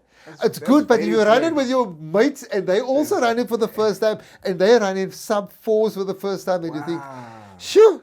But you compare yourself again to someone that's running for some time and see what they do it, and it's like, it's not too shabby. Yes. For my first marathon, 4:29 is actually not bad. It was good. Yeah. So that was my first marathon. It was. That's awesome. Wow. And then after the Cape Town Marathon, your first marathon, when did you decide I need to belong to a club, or I would like to belong to a club? Like, what pulled you to the club scene? I think it was. Yeah, I think it was. I remember someone still made a video of me coming in, and I had on a blue shirt and I remember tights that and video. stuff. I'm Yeah. thinking of that video the whole Yes, time. and I came in and I yes. never ran for a club, and I'm coming in and people's like saying, "Yay, whatever." And you had, so you wait, done. You had green socks on, like tall green socks on. Up You to the remember that? knees, Yeah. up to Oh, the- you remember yeah, that? Yes, yeah. yes. So you come and it's like you're done. So just remember you worked hard. You ran 42 k's. It's a distance you've never covered before. On the road. Again, I say on the road. Like with some people, they would maybe have done that somewhere or not do that distance. I've done almost that distance on trail. So I don't see that as road coverage that I've done. So this is my furthest distance I've done on a road, a continuous race. So you're done and you're broken and everything was moeilijk and you swore. What do you do after that? You know, you have the oogjes, people that's waiting on the people to come in. If you don't have buddies that's there, that's waiting for you, what do? You know, friends that maybe ran it with you are done 30 minutes ahead. Yeah. They wait for you. You just hang out. You just float Or about. they've gone home. Or they showered by now. You know. Exactly. You know, what do you do? So you finish. It's like I can never catch Ronnie. Ronnie's probably like No, in a different country by then, you know, like Exactly. I never see him after race. Yeah. No way, you Yeah, can't. He's probably gone. He's in because he Joburg wants- by now. So you kind of finish and you're done and you look and you see his club gazebo's up, you know. There's clubs and it's like, I wonder what's happening there. It's just curious. So you kind of Okay. meet up with your friends and maybe they've got a friend that came to support. So they got like a cooler box with some cool drink in and you come and you get a place on the grass where you're just going to sit and chill. And remember, everything is sore now. Now cramp will start or whatever. So you just find a place to sit and just relax and then you look at the club things and it's like, it actually looks nice. And you know what it is? It's your clubs put up their gazebo, they have their tables with maybe a bit of nibblies on and little chairs and, you know, just that personal service that they offer you. So it's like, you know what, you ran, this is your reward for running. And, so that looked attractive and it looked nice. And it's I like, wouldn't have known about that if you didn't tell me at the expo or after at the expo that I Yes. must come look for your I think it was green tent, right, or something. That was red and black. It was red and black. Red and black, yeah. But I must come look for you guys. yeah, yeah. And I was like, okay, I didn't even know there was tents afterwards and stuff. Yes, and yes. area where you can chill. And Yeah. I didn't know about that until I was like, okay, fine. Let me see if I can find. Let me see what this is about. Yeah. And it's a nice is, vibe. it's nice. It's actually nice. So, and what's also good is if you get there early enough in the morning, because most of the marathons and stuff would start. Okay, Cape Town. Where does Cape Town start? Yeah, Cape Town starts about in town. Okay, it doesn't start exactly there. So it starts by the stadium. Yes. And you kind of finish in the stadium. Anyway, so a lot of the marathons would start and finish more or less the same place. Some would now start in the one place and finish another place. But if you would give your jacket or your bag to somebody and they can leave it at the gazebo. So it's nice. So if you're done, you have a club jacket there, if you got one, you know, or just a change of clothing that you can leave there. You know, it's like a little safe place where you can come to, can relax and, you know, if it's hot, there's nice shade for you. So that's what kind of draws you to that. And also, I think the main thing would probably be your temporary license. So when you don't belong to a club, you need something that's called an ASA number, Athletic South Africa, so it's a number, and that is only issued to clubs. So if you join up with a club, then they apply for your license and you have a license. So if you just a free spirit and you're just a temporary runner, you have to pay for that license on every race that you enter. And it can cost you, because I'm in a license now, I think about 70 rand, 60 to 65. $7, yeah? Yeah. And I mean, club fees for the year can cost you between 300 and 350 for the year. So for me, it just made sense. If you're going to enter, 1,000 races. exactly, you're going to spend more than to just Yes. join up a club, you know? Yes. So join up with a club and you have your number and stuff, and it works. So yeah, so that's why I joined up with a club. And Goodwood Harriers I belong to, and I'm happy. Yeah, it's nice. And okay, after the Cape Town Marathon, what was your next race? Okay, so Cape Town Marathon was planned. Okay, cool. We're going to do the training. That was in October. Yeah, I think middle October. But remember, trail is still my first love. I'm definitely not going to put trail aside for road. So although I done my Cape Town Marathon, it was my first, I was going to do 3 peaks just after that. And that was 3 weeks, exactly 3 weeks later. Crazy. So I'd done 3 peaks just after Cape Town Marathon, 3 weeks after. Did the 3 weeks? That's more than 90 Ks in less than a month. Yeah. Yeah. Sheesh. And then 3 weeks after 3 peaks was Cape Winelands, which is also a 42. So you just dived into another marathon after that. Because that was my second marathon for the time take ever. time to breathe. Because I heard that Cape Winelands is a nice hilly run. And it's Is. undulating hills in Stellenbosch area. And people would always tell me, because they know where I come from, mountain and stuff. They said, you would love that. What the hell do I know? Because they say it's nice, hilly, it's not a flat run.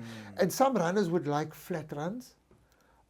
Of course, if you come from the mountain, you hate flats. You want hills and stuff. And I love hilly runs. So hearing that it's a hilly run and you would love it, why not? Let's enter. Enter. So for that year, 2022, when it was my first marathon, was Cape Town. 3 weeks later, 3 peaks. 3 weeks later, Cape Winelands. That was a busy year. Busy, even busy 2 months. So what was the difference between Cape Town and Winelands? Like, how did you feel? Like, which one was better for you? Which one did you enjoy more? Okay, look, Cape Town was my first marathon, so obviously it's going to be hard. You put your body through that. Although again, I'm saying again. Well, your time didn't suggest it was hard. I thought it was long. Just putting it out there. Yeah, just going for it, Yeah. eh? Although that last bit of Cape Town, it's like you just go down that the same loop. way, that loop, you just go back and I you come hate back that the same loop. time. Yeah, Yeah. I hate it. Because maybe if you lost a bit of time and you became slow, and the Yeah. worst is you're running and you look across and it's like, I was running with those guys. Yeah, Like, and earlier in the you race. see those people there, it's like, I want to be there. Like, Exactly. Like, when does this end? When Exactly. do you turn? Yeah, Like, and you just think you can just turn here and at the whatever. end of the day, I knew nothing about that race. I didn't even check the route. I knew nothing. I just But you know signed what, up. Alvin? Sometimes that's the best. And that's my belief as well. Yeah. Some people look at the whole route profile. We're going to do a race maybe on the weekend, and they look at the route profile. I'm like, I don't care. You have to run the route. So have what's to, the use? yeah. I don't even want to mentally prepare myself. I think the only time that I looked at the race route profile was Bastille that we done 2 years ago. Franshoek, Bastille Trail Run. For some reason, I did it with a good friend of mine, Roderick Botha. And he showed me the profile and he says, the climb is only at the start. So you start off by the dam and you climb, and you get to the top. And from there, it's flat and down. That's it. So he says, yes, we're going to struggle a bit on that, or that's about the only challenge, and then afterwards it's down. So you see the route profile like that, and then it runs flat and down and so, you know. So that was the only time. Otherwise, I don't care about the route profile. You go out and you train and you just take it like it comes. If there's a hill, you run the hill. If it's flat, you run the flats. Okay, so Winelands. So Yeah, it's good. I told you. So, okay, so they told me that it's hilly. Cool, I want to experience this. So, and I'm thinking, okay, coming out of 3 peaks, hilly, it's good because now at least, you know, I did my first marathon, I did my elevations and stuff, so I'll probably be more prepared for that. Entered, and it's actually a nice run. Really?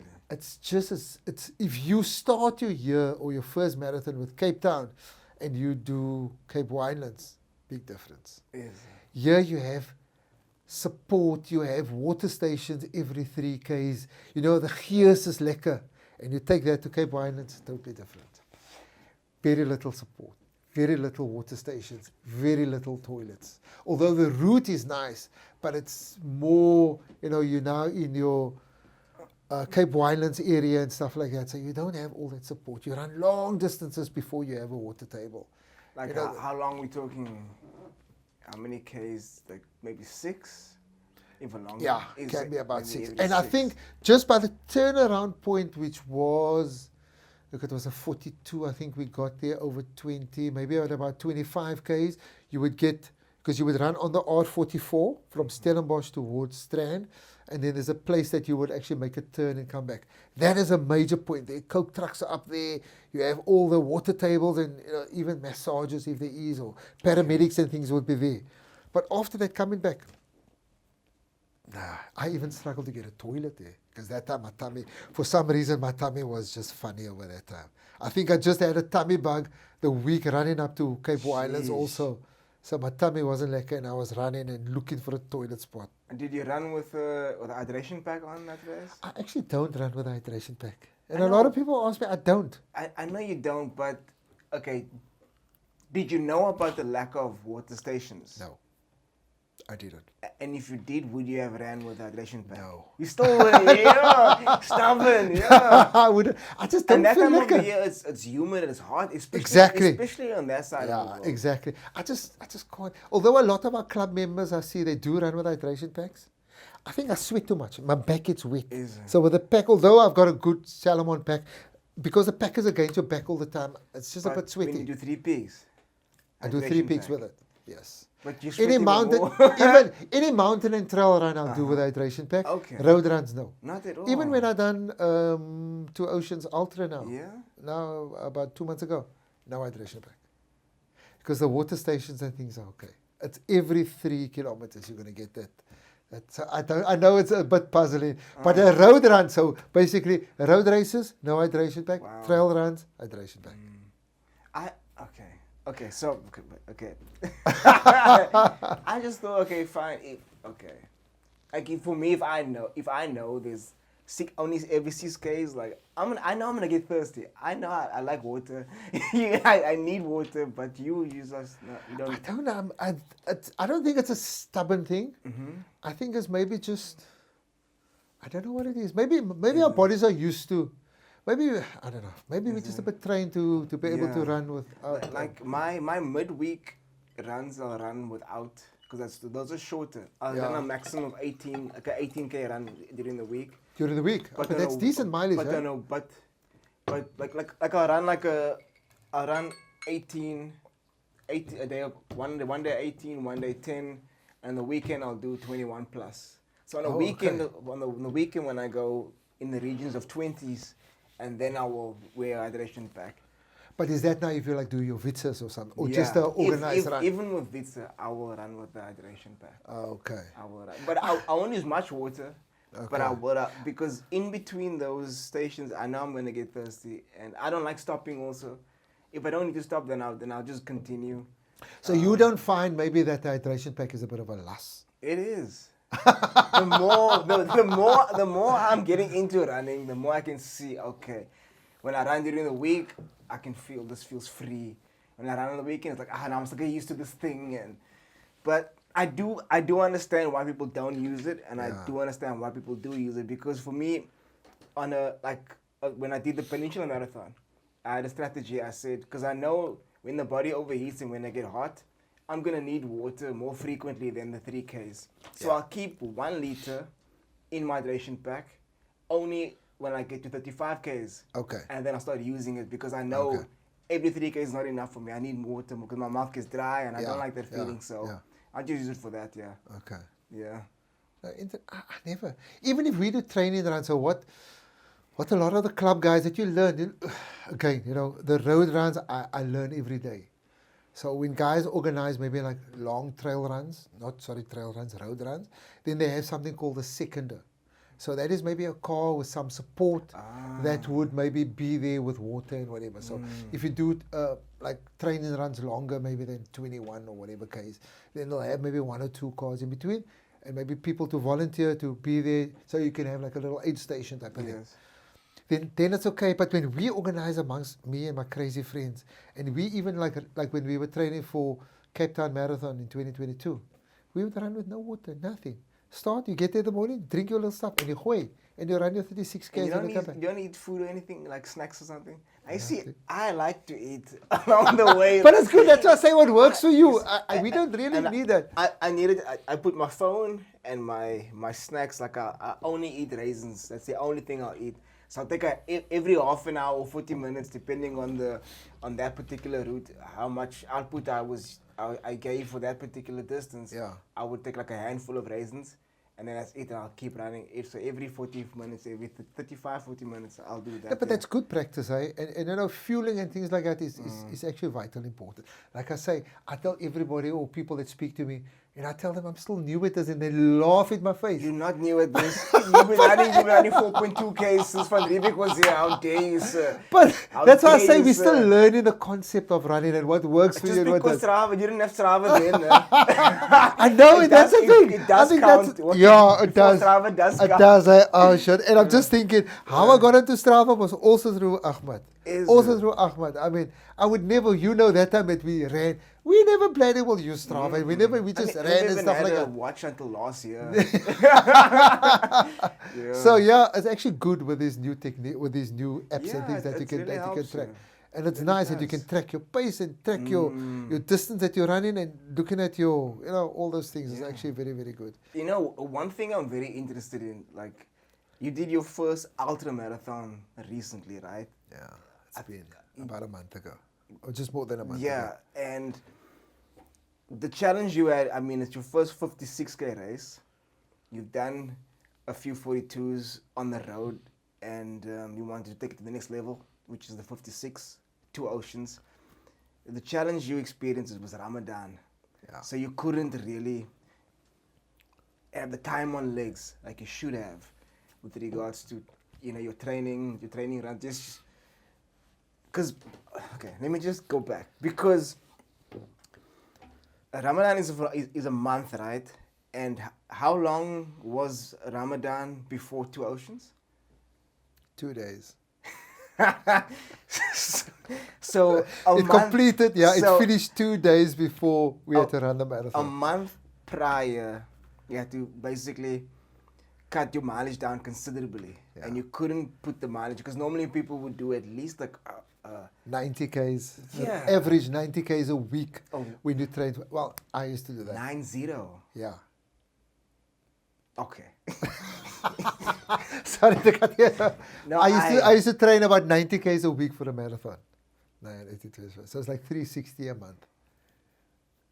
Wow. Okay. No, but think about it. Albert, just go back. I- If you do 18, 15, 21 for a week, just No, it's not 90 Ks a week. a week. No, yes. I've never clocked that mileage. No, so- but okay, but just add up your mileage now because you and I just mentioned earlier. I'm this week. Just I'm- roughly for okay, this week, yeah. Okay, this week I'm planning on a 70K a week.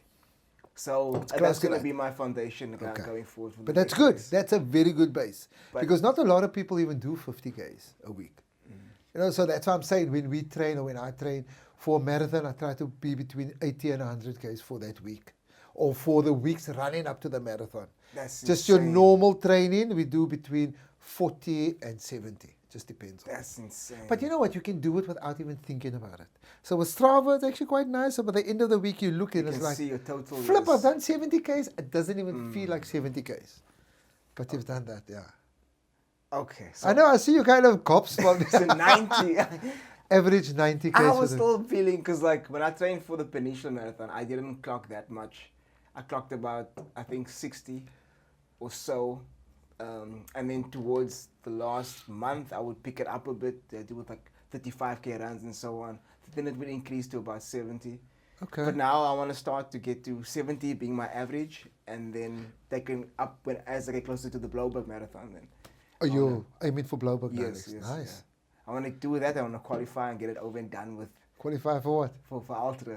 Oh, Yeah. awesome. I like that. I like where we're going Yeah, now. so then at least I know early in the season Yes. the pressure's off. Yes. You And know. it must be within a year, I think. Yes, exactly. Within a year, and we're all. Exactly. We're No, all I've within done a my year. research. Oh, you've done that? I've done my You've done more research than I I've do. spoken to organizers. I've emailed them Oh, but that's amazing. yeah, just to make sure. And you must know when I done Ultra, it was like last minute type of thing, eh? Is it? Yeah, one this crazy friend of mine got a ticket, and she's like, come, you need to get a ticket, and look. Okay. And then it was closed already. Okay, but when you signed up for Ultra, did you know when Ramadan was?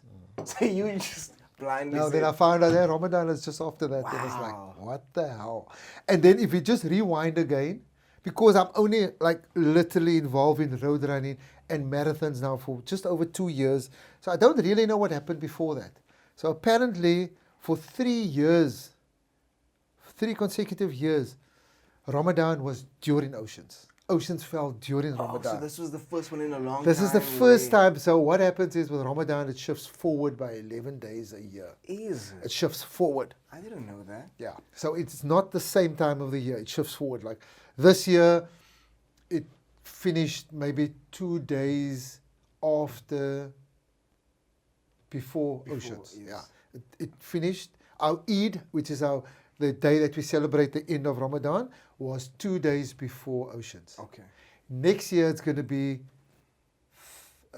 13 days. So it's another Understand? challenge presented. Yeah, and then the next year is going to be add 11 onto that, so it's what's Okay. 24 type of thing. So the gap between that and That's Oceans will become insane. bigger. But remember, if you rewind now 4 years back, then that would fall in In Oceans time. Oceans. But let's also hope, because is Oceans on the same date every year? I'm not sure. Cause, I'm really not because sure. it might be even better for you next year.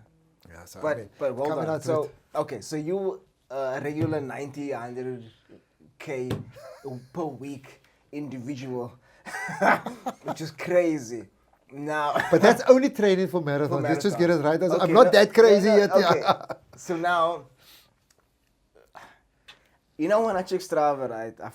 Obviously I follow you on Strava. Like in Ramadan, like you still trained. Like you would, like I wake up 3:30 every day, right? That's my time. Now that already is early, right? And I got my ritual, like I told you, my ice bath. And Yeah, got yeah. things I do like mobility drills, meditation before I hit the road or whatever. Now, I wake up already 3:30, but now I see you already on the road at 3 a.m.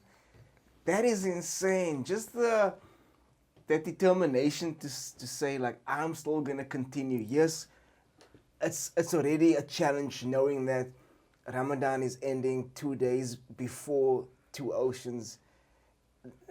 Now you say, you know what, screw it. I made this commitment. I signed up. I'm gonna follow through with this promise I made to myself.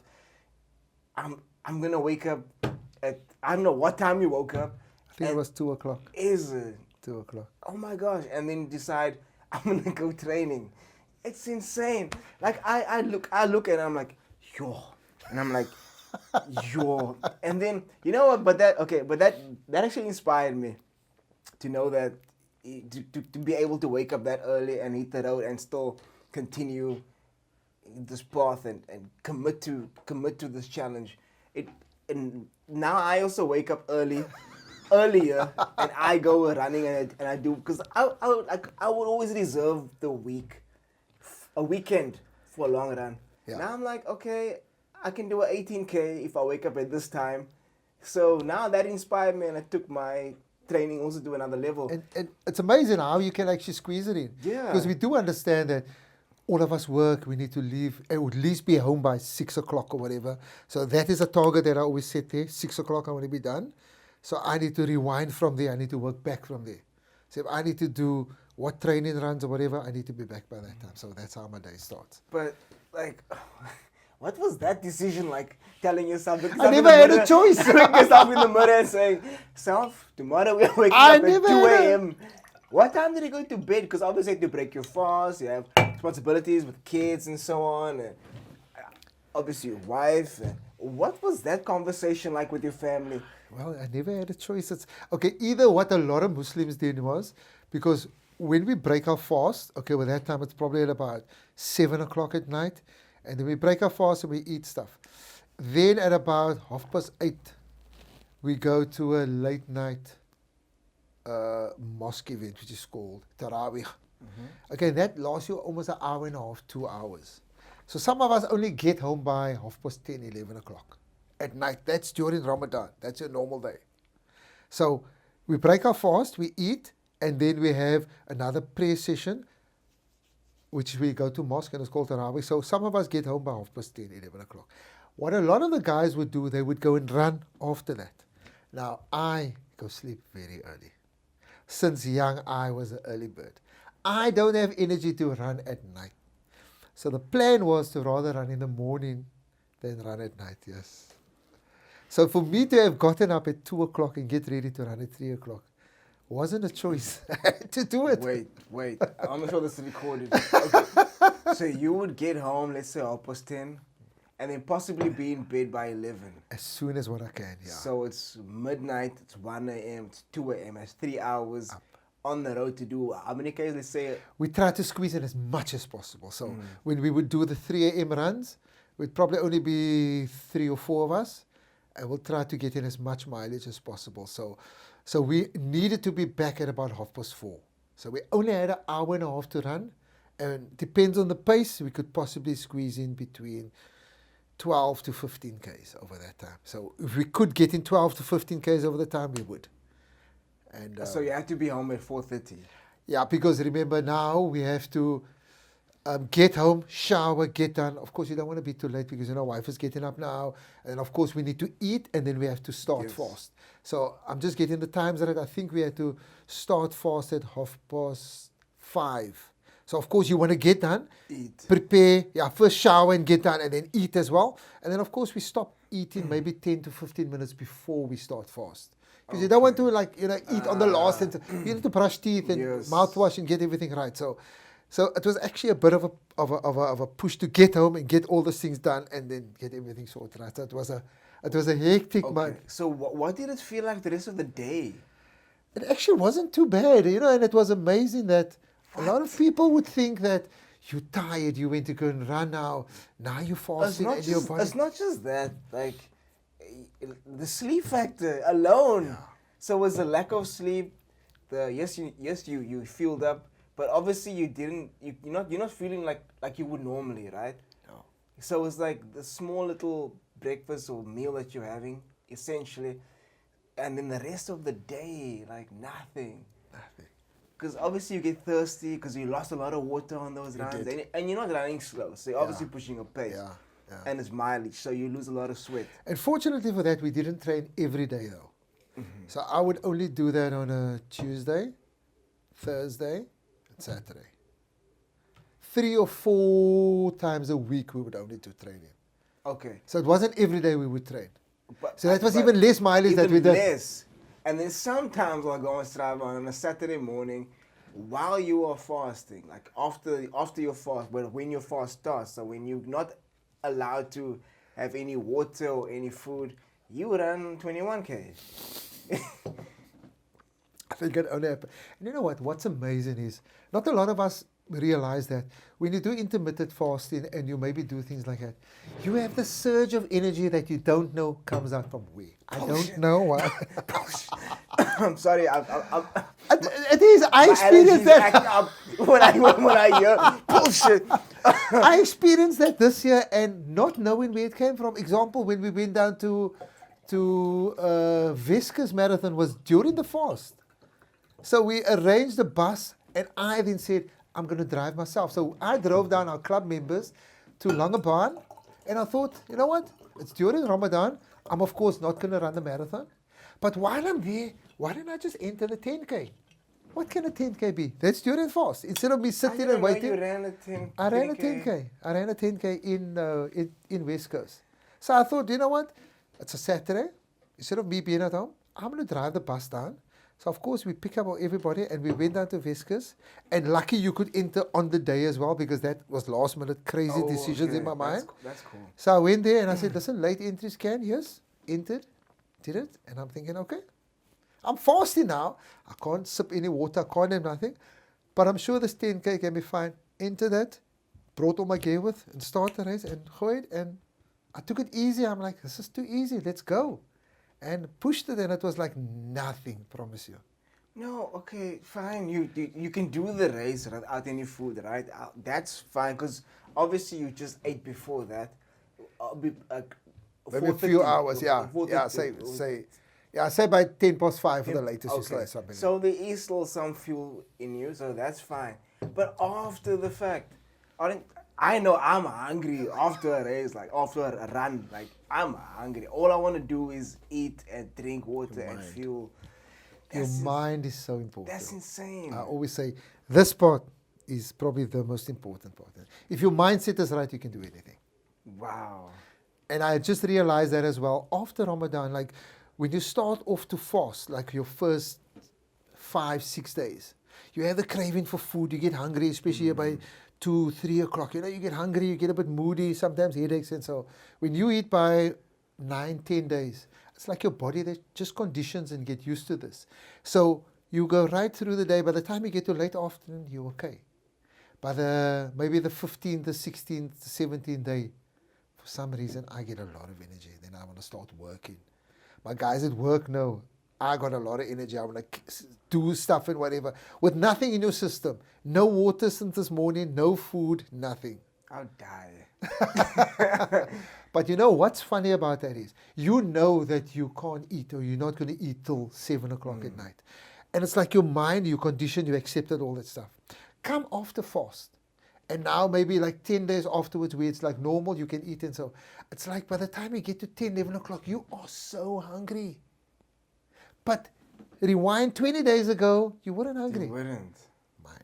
Wow. Your mind. If your mind is right and things like that, you can achieve everything, I promise you. Okay, so what was it like running 21K and then after that, I'm not eating? Is What it the was same? actually funny and Yeah? different was, as we were running, you get to the aid station, people have water. It's like, I don't need that. Wait. I was just listening to myself. I don't want to damage your kidneys and things, because you're not getting any water in Yes. and you're not exerting yourself. So, I mean, yeah, you're of course sweating and stuff, but you're not getting any water, you're not hydrating. So when you're running, you're just keeping your pace a bit back. You're not pushing too hard I and didn't stuff. see your pace drop. I was, that's crazy. And you find the whole day. That's crazy. It's like you just got a lot of energy. I don't know where it comes from or whatever. I don't know. That's insane. And okay, so you make it through Ramadan and in the next 2 days, okay, it's Eid, let's say Eid, and then 2 days later. Because now your body went through quite a process. Yeah. So you did is it like lack of sleep, lack of nutrition, lack of mileage on the road. But it's also maybe like a detox system, eh? So maybe what I was thinking, and things were telling me in my mind, because everybody was like, are you doing Oceans this year? Yes. Ultra. And then they would look at me with big eyes like, because a lot of my Muslim friends entered but the 21K. Even my one neighbor I was running with, he was running with me every morning, but he entered for 21. Oh, wow. And I told him, I'm doing 56. And it's like, what? And I said, I've already threw myself in the deep end. Let's do this, So you think about all these things, and during the year, as time goes closer, you're like, did I make a mistake to enter Ultra? I so much wanted to enter Ultra, but I don't want to wait another year. Even if it's 2 days afterwards like it was, I want to attempt it now. So your strategy and the plan needed to be different. Number one, we needed to do early morning training, and to get that done, I couldn't do 90 Ks prep for a marathon. This is ultra, this is 56. So my mileage maybe had to be a little bit more. My training had to be a little bit more, but it was less. So I'm now undertrained. I don't have the energy. I don't have the stamina. I went through a detox system. My body lost a lot of stuff. And I'm going to do an event that's bigger than what I did. That you've never done before. So it cannot be a win-win situation. Somehow it's going to be. But for me, it's just my mind need to be right. So I need to go into this with a strategy, and my strategy was just turn down my pace, don't go out too fast. If my average pace was this, turn it down a bit and just see if I can continue that right through. And that was my strategy. Went in it like that, and it worked. Crazy. It was hard, but it worked, Crazy. especially the last part. So I kind of knew I can maintain that till 42, because I know 42, I've done a few marathons, 42. And the worst with Ultra is when you hit 42, just after that you get that long climb. Chappies. No, not Chappies, Oh. Constantia Neck. Easy. So you come through Hout Bay, you've done Chappies already. Oh. And you coming through the town of Hout Bay, and that's about on 40. And then you're going through Hout Bay, and then you enter that last circle there by, I think it was Umzama Wetu, the World of Birds is that side, and the police station, there you're about on 41. And as you start to climb the road, as you're going to go now to the climb towards Constantianek, that's a climb out of Hout Bay. That is 42. So you can just imagine, look at the road, from there 42 till the top of Constantianek, then you have to go over the neck, and of course it's down towards yes. Rose Drive. And so that's basically 42. I lasted nicely till there. Wow. So my plan, everything was good, strategy was good, pace was good. It was actually so good that by the time I came through the 42 mark there, I was like 10, 15 minutes longer than what I finished my Cape Town Marathon. Wow. So I was like on 4:45, I think, Sheesh. on the 42 there, which was not too bad. I actually thought that's actually not too bad. But of course, from there to the end of the race took me almost 2 hours. Wow. So it was a bit of a struggle, and I'm proud of myself. I mean, going into that, do that. Yeah, some people maybe done it quicker. A lot of people were cut off because this year there was a whole balls up. You probably read it in the media as well, that they had the cut off 10 minutes too early for ultra. So there's certain points. I think it's at the 40k mark, and again at the 50. I'm not sure where they have cut off. So you have to pass that mark at a certain time. Oh my gosh. And then they actually had the time wrong, and guys were cut off maybe 6 to 10 minutes before the time. And people were angry because, look, for ultra, you train for those things. And there's also cost involved. People fly from all over to come do that. And imagine you come through there, and I heard that people were taken off and put in a bus, and then 2 minutes later said, okay, you can continue running again. So it was a balls up. Fortunately, I was past there long time. I passed all the cutoffs. Gosh. All the cutoffs I passed, and that was just the last piece. The Constantianek. And like I said, taking the condition, trained less. I was undertrained, went through all that, detox just after the fast. And then the problem was also, we finished Ramadan the Wednesday. The Thursday was our Eid. Now, Alvin, you know when it comes to Christmas time, are you going to ration on food? Are you going to ration on food or whatever? You're going to dive into there, bro. Come on. I mean, this is like, I mean, you have this major goal that you're working towards, like. But are you going to ration your food? You Because have remember, to. it's a celebration. No, because you can just put it in a Tupperware container, put it in the fridge, And wait for 3 days to eat that. after the ultra marathon, Simon's waiting with you, with the Tupperware bucket. I'm like, no, you can't.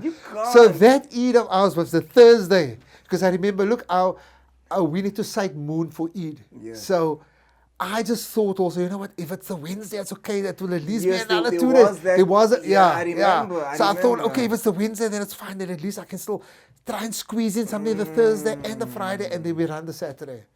And then Eid was the Thursday. So we basically had Thursday was our Eid. So now you must know all that liquor gooders, that trifle and everything is there, and you want to dive in there, but also you would think, I'm running 2 days time, I'm running an ultra, which I've never done before. And then the Friday, your mind is running overtime because now you have to know, what the hell do I do? And the Saturday morning is your ultra. So That's crazy. it was a real challenge. And I'm actually, if I think back now, I'm thinking, was there something wrong with me in my head? Why the hell did I do this? And at the end of the day, it's like, you know what? I made all the cutoffs.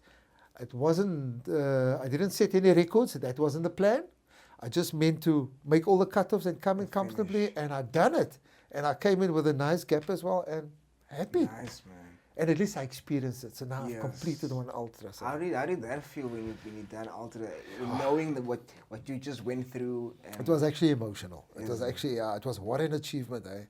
Like I said, we've done a lot of trails before, but this is different. Long road runs are actually different. And my plan was, to do ultra and complete that, because now I remember we went from 4.2 Ks just to see where we started off, 4.2, and then corrected it to 5 Ks and then 10 Ks, all unofficial races, and then eventually first marathon, and then 3 peaks. Okay, that's we started sometime, and then more marathons and half marathons and 10s, and so to ultra, it's a journey. It's a really a journey, but at least done that in the time that we needed to. So now, of course, what's after that. So you're working your way up, and after that, So Probably it's, just one ultimate human race after that. Yeah, so. I was just gonna mention the ultimate human race, which is happening tomorrow. Yeah, it's happening tomorrow for everybody. I suppose everybody's going to be open and tracking your favorite people and stuff like that. Everyone's gonna be. It's all eyes on them right now. Yeah, no, and we just hope them all for the best. We got a lot of guys that's running, so I'm going to be on my phone as well. I saw Rodney was posting on Strava the vibe on the promenade. Everyone's doing their shake loose. I can imagine. And the vibe is incredible. I can so imagine. many people are singing And this year it's an up run, so they start in Durban. They run from Durban up to Pietermaritzburg. Yeah. Yes. I think for the last 2 years was 2 down runs. 90 kilometers. Amazing. Although some people would say, if you've done ultra, comrades is actually not that bad because they say ultra, your cutoffs and things are so tight, and it's a push. Although it's a 56k, your cutoffs are tight.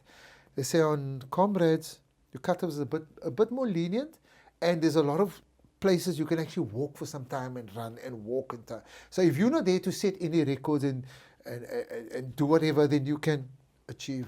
No, I still think the 90 is very intimidating. No, me too. I think so. When you look at that 90, although they say it's a little bit shorter, and I think it's like 88 Ks or something, but that's intimidating. Just that numbers. Just that number alone. Like, yo, what do you, like, where does your mind go, you know? I mean, what do? You start running and you see a 10K Bochi. Other times you run 42, 10K, and it's like, okay, it's a quarter way there. You know, when you run and it's like nothing. It's like nothing. Like, now, how does the timing board work on comrades? I don't know. Do they count you down or do they count you up or what? Do they say 80 Ks to go? I mean, that's going to break your spirit. No, I don't want to see any of it. I don't need that. I got my watch. It's fine. Exactly. I mean, what? Don't do How? that. It's like when you're running, and I ran Peninsula, like you run and you see like 20 something, then all of a sudden you just see like a ball that says 1. I'm like, hey, wait, what just happened to that ball? Between like, 20 and 1, yeah. It messes up your mind. You also, does. You know, because now you go, okay, now 23, okay, lekker, and then always just see 1. It's like, hey, that is not a nice thing to see. Yeah, That is not no, like, that's not nice. Almost like it restarts again. Yes, It's yes, not nice. yes, definitely. You want to keep that number going. Definitely, most definitely. But yo, man, that's crazy. So 56. Yo, it's a lot. 56, yeah. And what I said was maybe good is next year we're looking at maybe 13 days. Okay. Because look, our Ramadan moves forward by 11 days. So Yes. this year there was a two-day gap between that and Alt and Oceans. So next year we're looking at about 13 days if Oceans remain on the same date. So at least, and it's almost 2 weeks that the person can still train. I'm probably going to do Oceans again next year. We'll see. Maybe they even make it a bit later. Yeah. Which is even better for you. Yeah. So Let's hope. at least the person had the taste of that now, and Yes. with minimal training, completed that. So Yeah, now a person can always just work on that a bit. Yeah, like, at least you need like, have in the back of your mind now that you've done ultra, going through that. So now it's like, oh, come on, I got this in the bag. Yeah. And maybe that's from previous experiences. Maybe time on legs and maybe muscle memory and stuff like that actually dragged me through. So, like I said, whatever it was, I was totally happy. And I must say, on there, I never cramped. That's amazing. Never. The only part that I really cramped was... That's interesting. Yeah, and the fueling and things is... I tried something different though on Ultra. What did you have? A few samosas from Eid? As you wait along. Maybe some trifle before the time or something. Biryani, bring it on. And maybe that kept me through for 42 Ks. I fell short 14 Ks at the end. So maybe the food all ran out.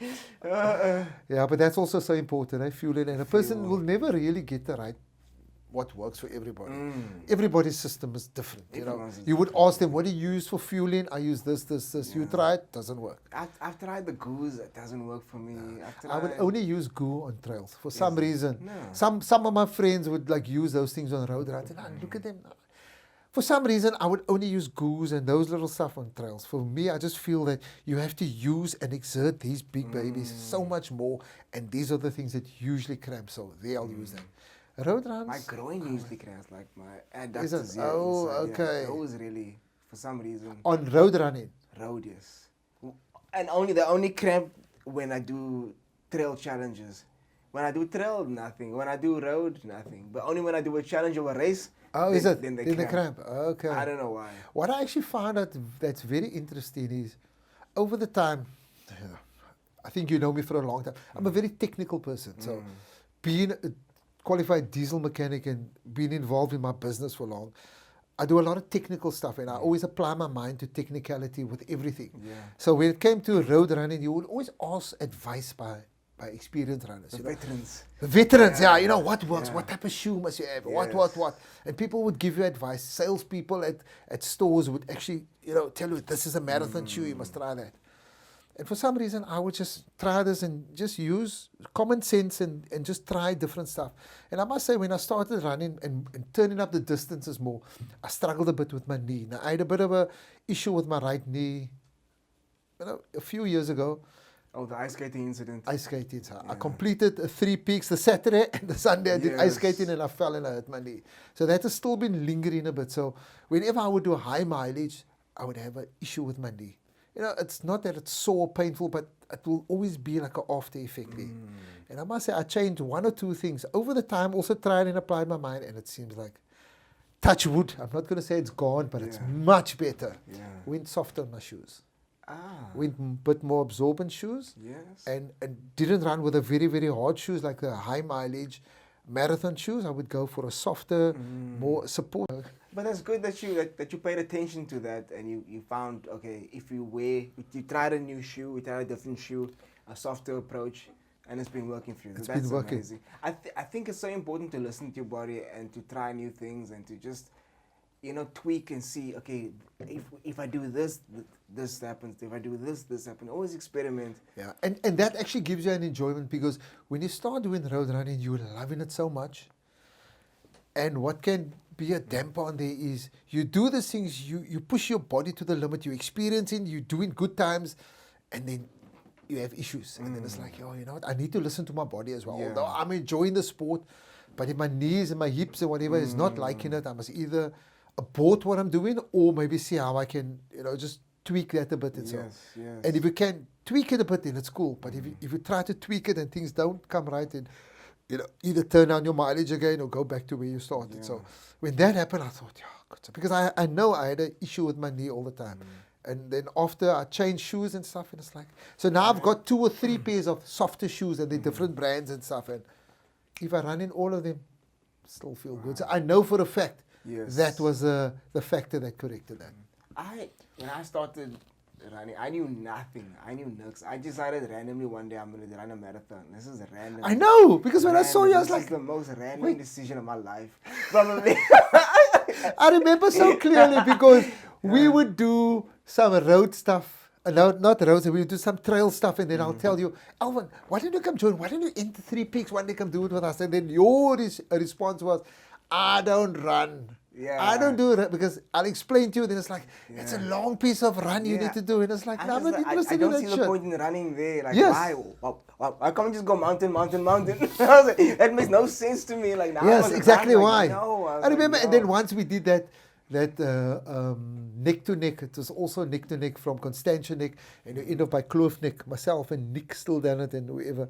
And then when we invited you with, and then when you saw the route, because it's on the contour all the time, Smuts track, and you go 400 stairs and you run around the mountain by roads, blockhouse, and you come that way around. Because there's a lot of flat and you have to do a lot of running. And you were like, hell no, am I going to run? Give me climbs and mountain and stuff like that. Because I also because I knew I wasn't good at running, so I didn't want to hold you guys up also. Then you must wait for this slow guy who never ran before in his life. Now I was like, nah, guys. But look where you're sitting today. Now you're addicted to that stuff. I love it. Yeah. Because when I started, I knew nothing, and then I did. In the first 2 weeks, now I hurt both my knees. Like I thought I was done. I thought this running thing was over. Because what I did was, I just thought about this race, Cape Town Marathon. I was like, I wonder if I can run a marathon. And I signed up. I signed up immediately. Rewind. I'm going to rewind you now. Okay. So from coming to nothing to going to a marathon as well, you thought I was crazy. I just signed up. I didn't do a 5K yet. I went online and I just signed up and I just said, I'm going to run this marathon. Shit. And then I ran. So how did you then prepare as well? The people is probably going to think now, why the person that's interviewing is No, I first did my own thing. I didn't understand anything, right? So I did a 5K. The Wednesday I did a 5K. And I was like, How long before the marathon was that? Maybe I think months? it was June or July. Okay, so Yeah. this is a few months, yeah. Did a 5K. And I was like, yo, I'm so proud of myself. 5K. Like, wow. The Friday thereafter, I did a 10K. Oh, wow. I was like, yo, this is insane. Like, I can't believe I was so happy. I took a photo of my watch. I still had my brother's watch. He bought it like his Samsung Galaxy watch. I was like, wow. And then the Sunday, I did a 21K. Oh, my word, the same week. The same week. So I went Wednesday. That's amazing. I went Wednesday, Friday, and then Sunday. And it was the day after I trained legs. And it was raining that day, the 21K. It was raining. Sure. And I was like, yo, 21, like, yo, wow, like, bring on the marathon, bring on the marathon. But I could And of course, we know it's not the same because when you hit that 30, 32 on a marathon, that's a wall you hit. Guys always warned me about that. I'm like, how bad can that be? But I'm so optimistic. I was optimistic that, this is possible. From having this brain fart, can I do a marathon? Like, I did 21, like, wow. And then I did something similar the next week. But I could feel the first time I did 21, I could feel my knees burning so lekker. Yeah. Second time I did it was like, yo, my knees are clear now. My knees are dead. I was like, what the hell? I went to the physio. And then I met somebody. Luckily, I met somebody. Shout out to Cameron. Cameron is a Comrades veteran. He's also running now this weekend as well. Amazing. Well done, Cameron. He gave me a tip about, hey, what shoes are you wearing? So I was like, Very important. I don't know. I'm wearing the gym shoes. I think we all start off somewhere there. I don't know. He's like, no, go for an assessment and do this, and they can tell you what type of shoe. You can pronate and supinate and all those terms. I was like, huh? Yeah, exactly. That was my first thing as well. And then luckily, he gave me that guidance, and I went and I got a stability shoe, which I needed. So you then pronated and you need a stability so shoe. I was like, yeah. But, and a big difference probably after that, eh? I never had knee issues after that. Went to the physio. She told me, no, look, just because you went from 0 to 100 like that, so just slow down, take it easy. Yeah. Rodney also helped me, gave me training program also. Oh, nice. To phase myself in. Awesome. Took it gradually, because those knees were, I probably never trained for about a month and a half or 2 months. After that injury. I was clear. My knees were like, no, bruh. You're not running. But so what were you running in, like the North Stars or whatever? I know, it was a New Balance, but it was a trail New Balance. Oh. A trail shoe, yeah. Oh, like a Hero. I don't know. I think the trail series is called Hero or whatever. Yeah. But I usually wear that for gym because it's nice and comfortable with the cow foam. Yes. But I was wearing that when I was running. I was like, yo, but never again. Now I know, like, have respect for your feet and everything from the bottom up. And I mean, if you think about it, your feet is the only part that touches the ground between yourself and the ground. So I always say your shoes is very important. So important. It's so you can maybe jump a bit with tights or those things or whatever, but your shoes is the most important. One thing also picked up from you was the tights. I was never a tights person. I'm like short. I'm never gonna wear tights. After the 17th time of chafing, I was hurtful. I was like, let me try this tights thing out. And then it's like never issue after that. Never. You know, we don't have the thinness of legs. We don't have that roady legs and stuff like that. You know, these are it looks decent. It looks decent. Yeah. Plus we know there's no gap in between them there as well. So they're gonna shave a bit. So we need to, you need to have the tights. So that's not everybody's preferred. Now I don't run anything else but the tights. Yeah. I don't wear shorts at all now. Yeah. Now they're important. They're important. The tights for those things. Yeah.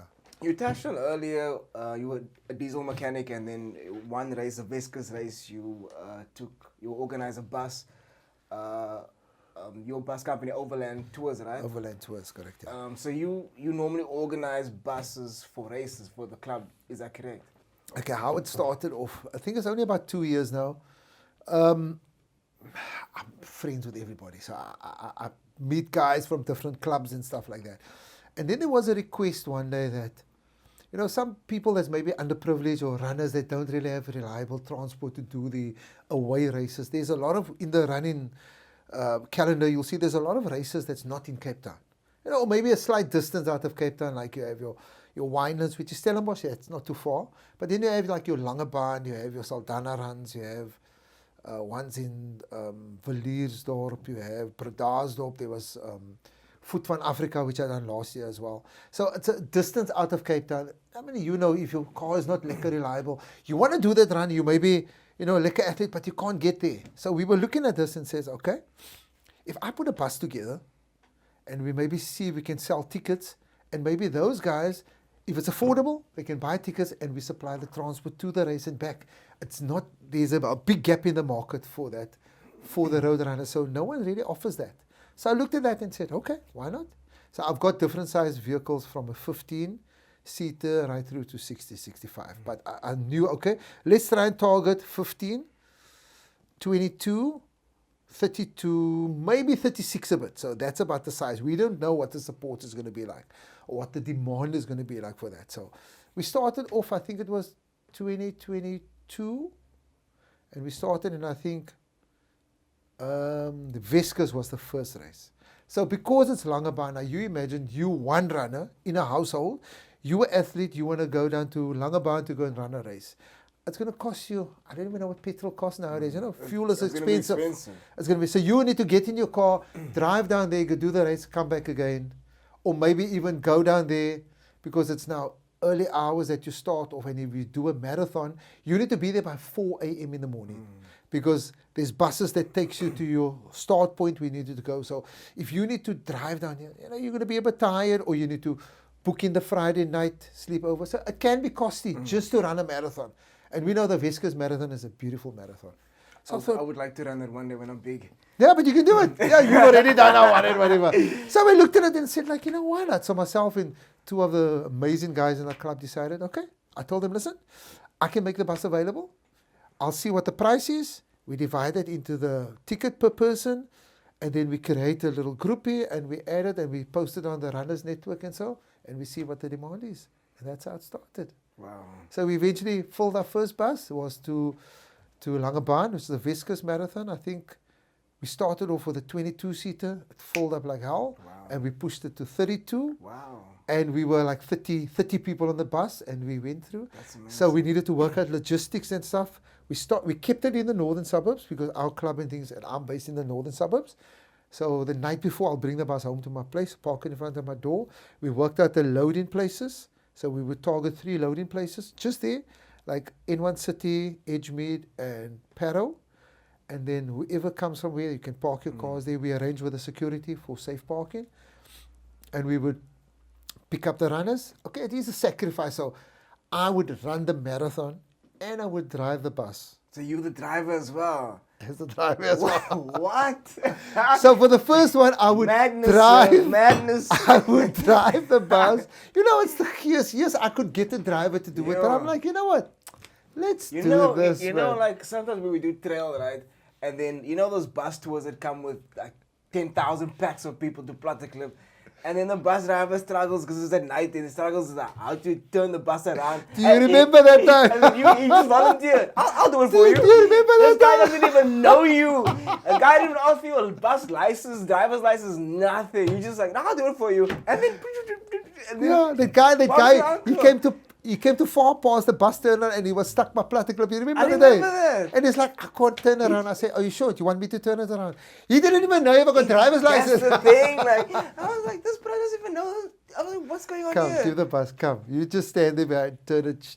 I was like, Listen, you're born in buses. We've been in buses all the years. My dad had, my grandfather had. That's So. crazy. And then I would get up like 1 o'clock in the morning. Yeah, 1 in the morning. Get done. Be at the first pickup point, because everything was sorted out. And what was amazing was that the people would be at the pickup point like it is. So it was very structured, sorted out. People that had to be dropped there started picking them up, and I think we left Cape Town by 2:30 in the morning. We got to Langebaan at 10 to 4 or 4:45. Damn it. For people to be on time, they were on time, could board the buses. Those that were doing 42, the guys that did 21 could stay in the bus and chill a bit and do whatever. Wait, So. what time is the pickup point did you say it was? Did you say 2:30? First, You see, that's what's... okay. you know what? It's commitment. And And you it's just put it one in place. day, right? It's Just just one one day. See, Then I what we think done I'm- was I think we I'm- picked I think up, I'm gonna do it. we ran the marathon, and we left again. We were back in Cape Town at 2 o'clock in the afternoon. It's doable.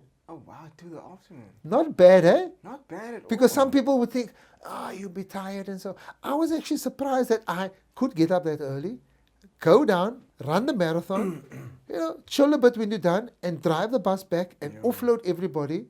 And I went to go and park the bus at the depot, came back, and I was okay. And I was at home like 3:30, 4 o'clock. Chilled, ran a marathon in Langebaan and drove.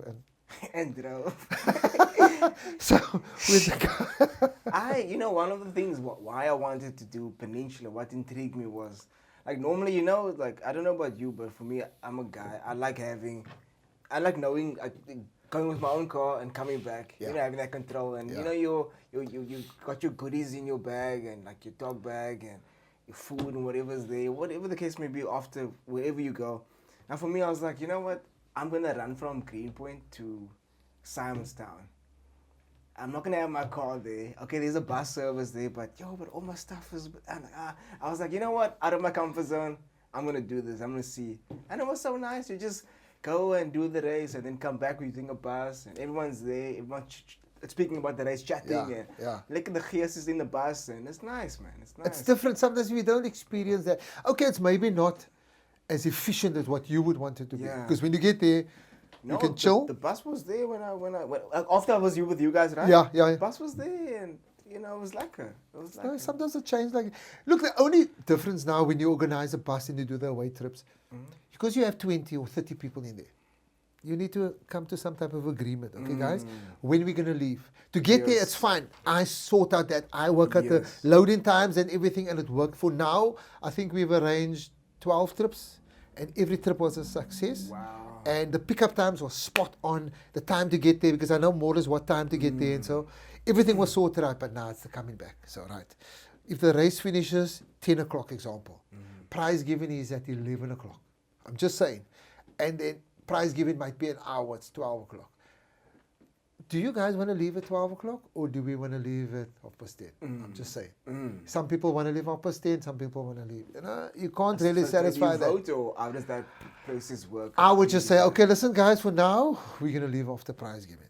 Okay. So now you see what the interest is. Maybe if half of the bus people go sit in the bus and wait till prize giving, you can maybe make the call and say, okay, maybe next trip, let's leave prize giving. And as soon as the cutoff is done and everybody's in, we leave. You can always speak to your crowd and see what they're like. Maybe some people's not interested in prize giving.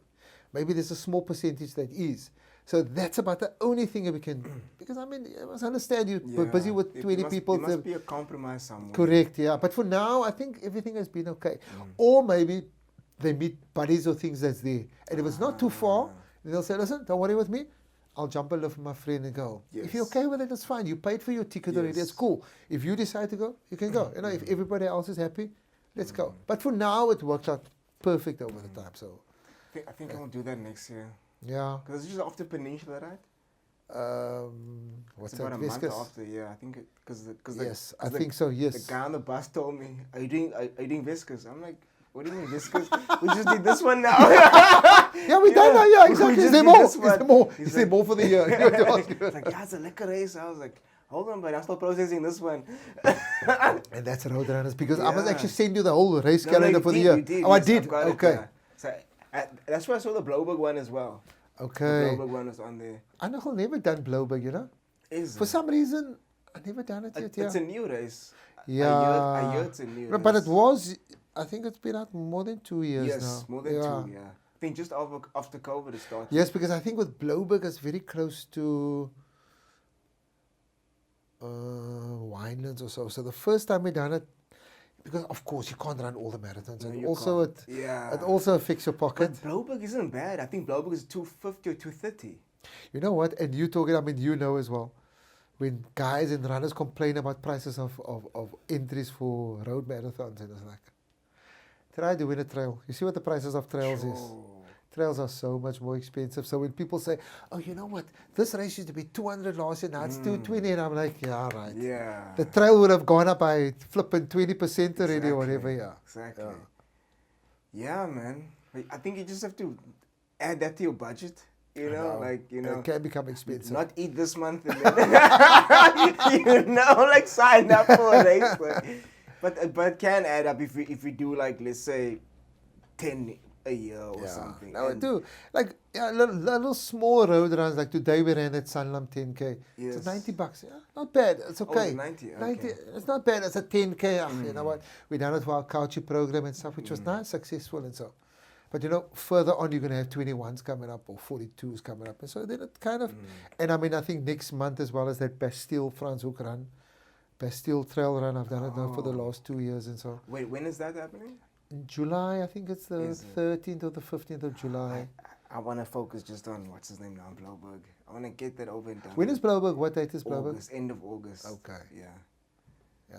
Me, I've got that on my mind now. No, but it's good. It's good to just remember Blauberg is flat, no? They call it fast and flat. Is it? I haven't done it, but Okay. when I look at the profile and the guys, you know, that's done it. If you check on their Strava, you can see the elevation is very little. I think it's like 100 and odd meters or so. okay. But if you like flat, then it's probably going to be. I might also run it this year as well. I just want to do it so I can qualify. Then I know.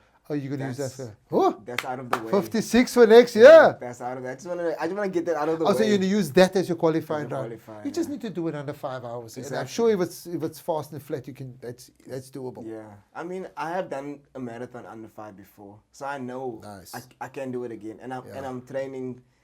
My training is more. I don't know. I'm putting more effort into my training nowadays. Okay. So now I know, like, if I do what I did last year but better, I mean earlier this year but better, then I know, you know, I can do it. I can do it. And I mean, you train alone as well, right? You don't really Yeah, train most of with the people. time, As no. Yeah. I like running alone. It clears my mind and I can but think running about things running and- does clear your mind overall. Yeah. You know, even if you run with people or you run alone, Mm. running do clear your mind. For me, I just find that especially early morning training, it's just easier to do it with people, because when you want to just go back to sleep, it's like I don't feel for this.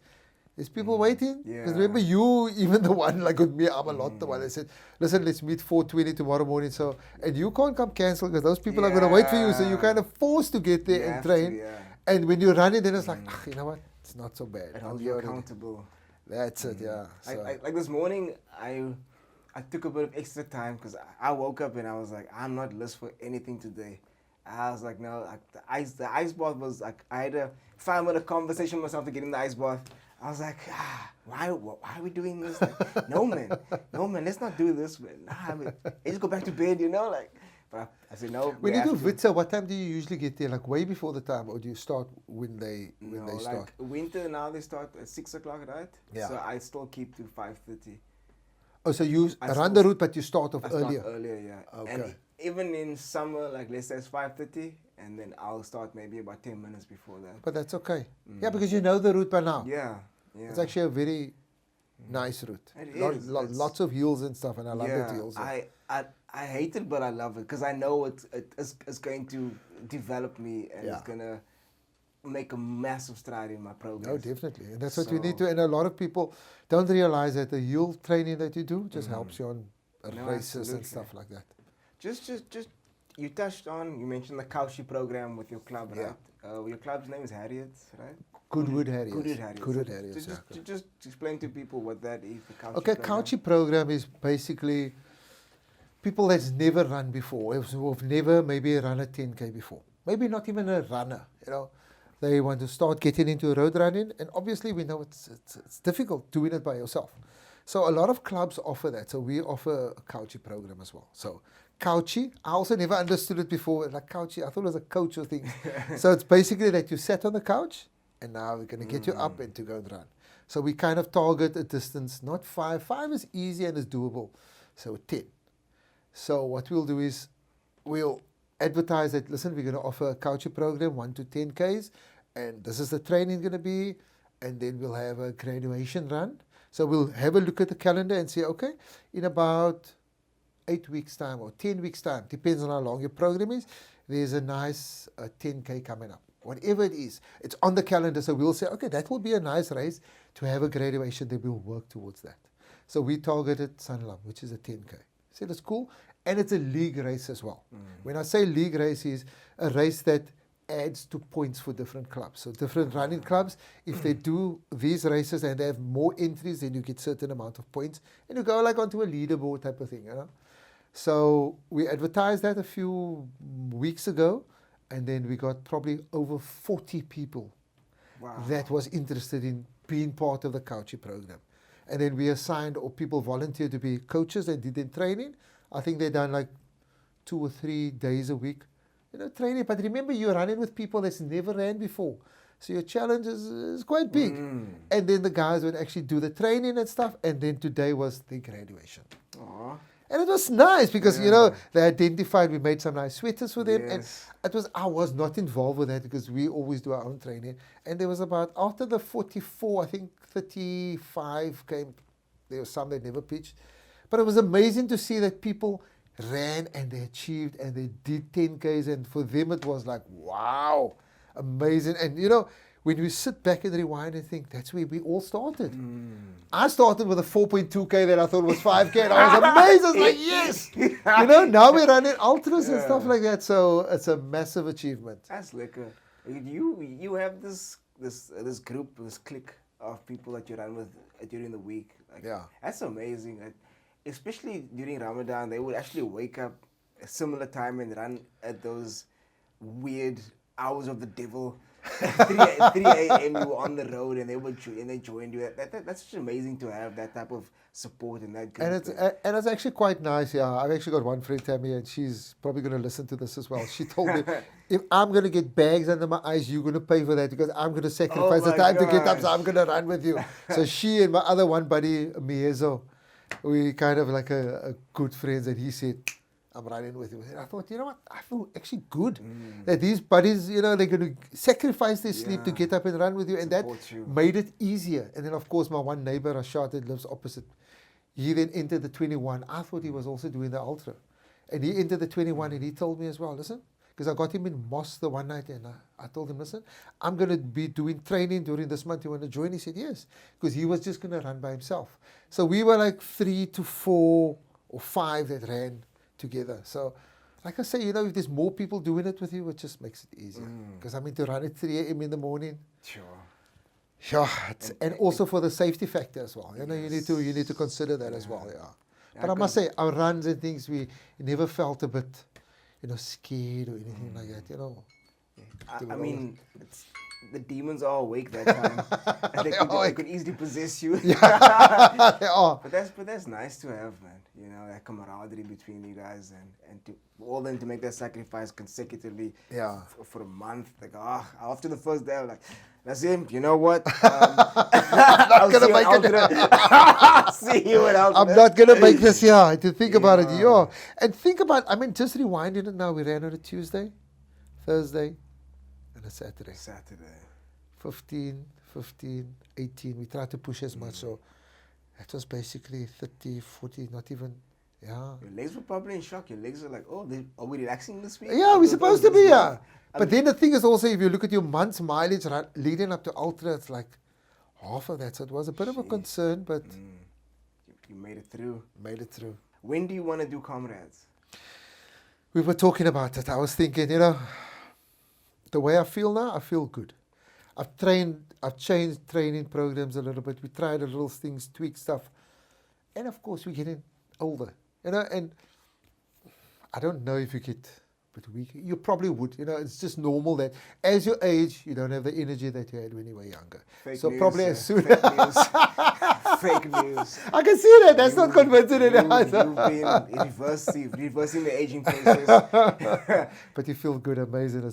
But I mean, if you look at it, Alvin,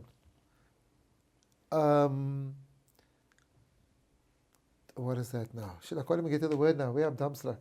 When you look at your triathlons and you look at your Ironmans, you don't find youngsters doing that. You don't. Do you? You don't find, and you see what those guys do, eh?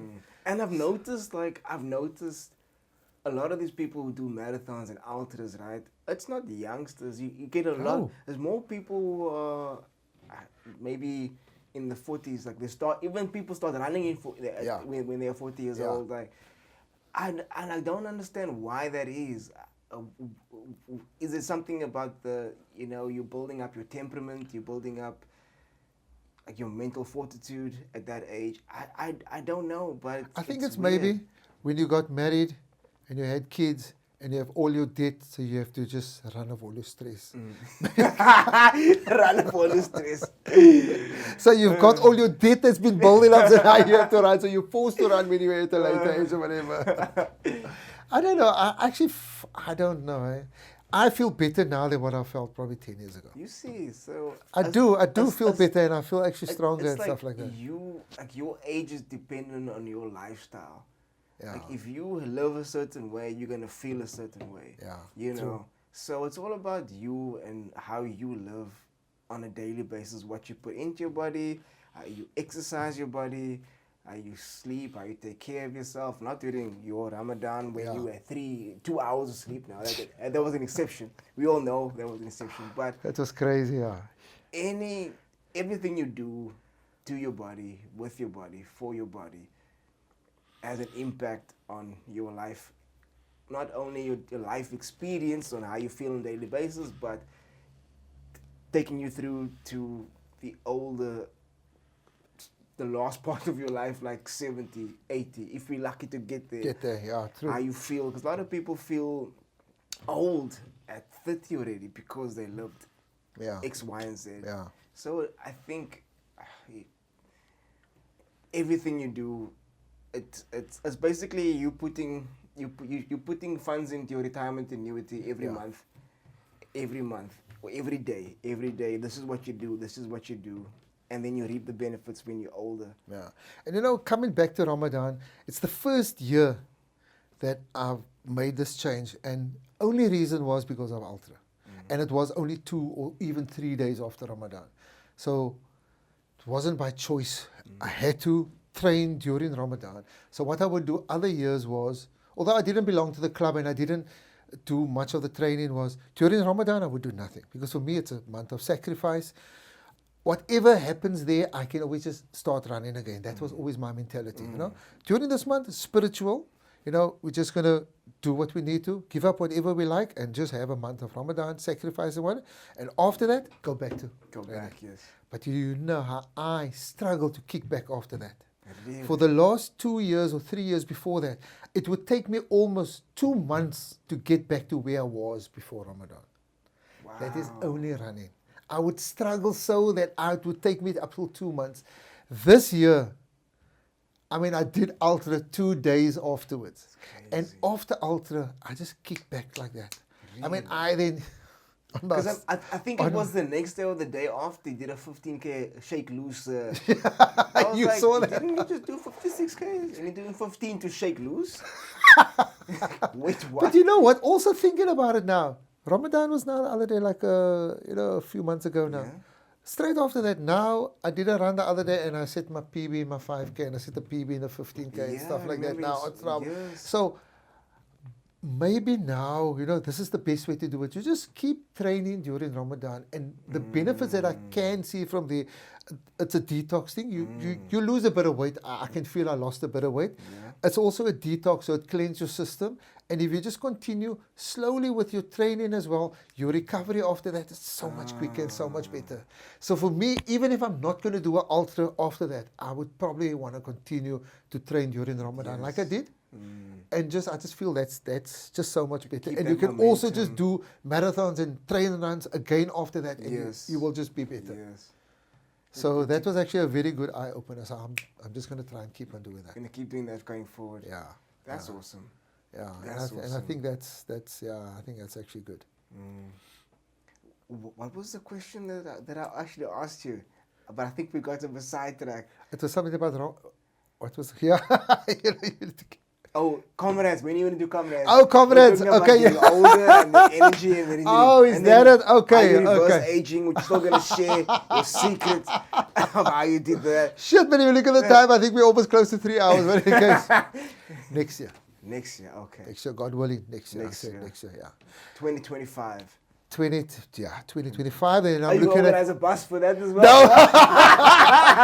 I'm just putting it out there. People must book their ticket now already. 2025, and I already Okay. spoke to 2 or 3 of my friends, like my regulars as well. I said 2025. Okay. It's a big step to take, Is but I Stanley going to think join you as well? She doesn't have a choice. She doesn't She might, have a choice. she might be listening to this as well. She doesn't. She's going to do it as Oh well. my gosh. She and then probably another few of my friends in Miezo or Kurt or wherever. There is quite a few. There's also one person in the Goodwood areas that has done it before. She also says, if I'm going to do it, then they would like to do it with. So we could possibly be maybe 5 or 6 friends that would actually do it. And I think it will be easier that way. Do it with although you won't be running the same pace. And that's a nice thing about it. When you can train together, you can do training runs together, but day of the race, we agree that we won't run together because we run different paces. Yes. And that's nice about it. You start off, one is fast, one is medium, one is slow, and you start off together and you finish together and that's it. But in between, you don't even see each other, you're just gone because you're different seedings and stuff. And that's a nice thing about it. And for trail, what do you think you're gonna do for trail next? Is there anything bigger than? Well, look, I've done a few. Miles you want to do, or yeah, look, I've done the one in Karkloof, but that's years and years ago. That 100 mile as well. Is it? Yeah, but that's like 15, 18 years ago. Really? Yeah. Where's this? KZN. Is it? Yeah. Interesting. Yeah, but for now, I don't Wow. think trailers become so expensive, man. Like even your UTCTs, if you're looking at those things, it's just become so. What's so the entry expensive. fee for one of those? I think the last I looked now, your UTCT, but that's an international event. I think they're like $6,000. Just Google it, you'll see. So it starts off. It starts off Are you at about. serious? Just Google it and then you'll see it. It's still recording. Yes, sir. Okay. UCTC. UTCT. Listen, I'm bringing up UCTC. No, Here we UTCT. go. UT. Ultra Trail Cape Oh, Town. it's sorry. UTCT. Yeah. T. There we go. UTCT. No, man. Ultra Trail. Okay. UT. UTC. I'm getting it wrong the whole time. UTCT. There we go. Oh, here we go. So it's Ultra Trail Cape Town. Let's see. Let me open this link. Hey. Enter event. This mouse is not behaving here. Hold on a second. Here we go. Let's see. Ooh, enter now. Hold on. I want to see. That's Ryan Sanders. There's your prices. Oh my gosh, 100 mile is 6,195 ZAR. That's insane. Look at that. 100K is 50, 55K is, yeah. 2,000. Wow. Now, if you look at your ones that is maybe approach, or your attractive ones, just go up again, then you can see. Sorry.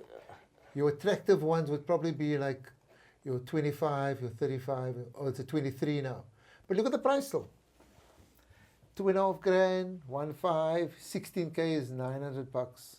That's insane. Now you tell me you maybe want to do like a 55 or so. 3,500. They're quite pricey stuff. Yeah. It's a lot. Okay. It's a lot. So that's why I say, you want to do UTCT?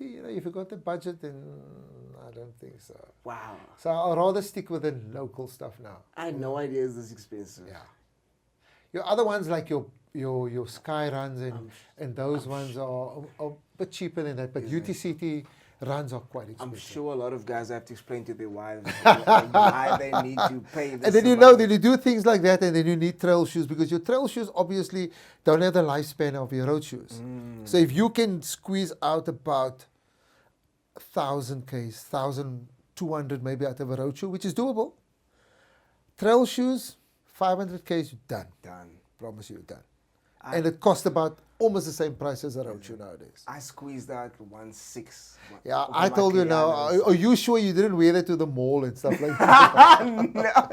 Because 1.6 out of a shoe. Shit. I didn't know when to retire shoes until you told me like you were supposed to retire shoes. Like, wait, what? I just kept running. I don't know. I'm not like you. I'm really new.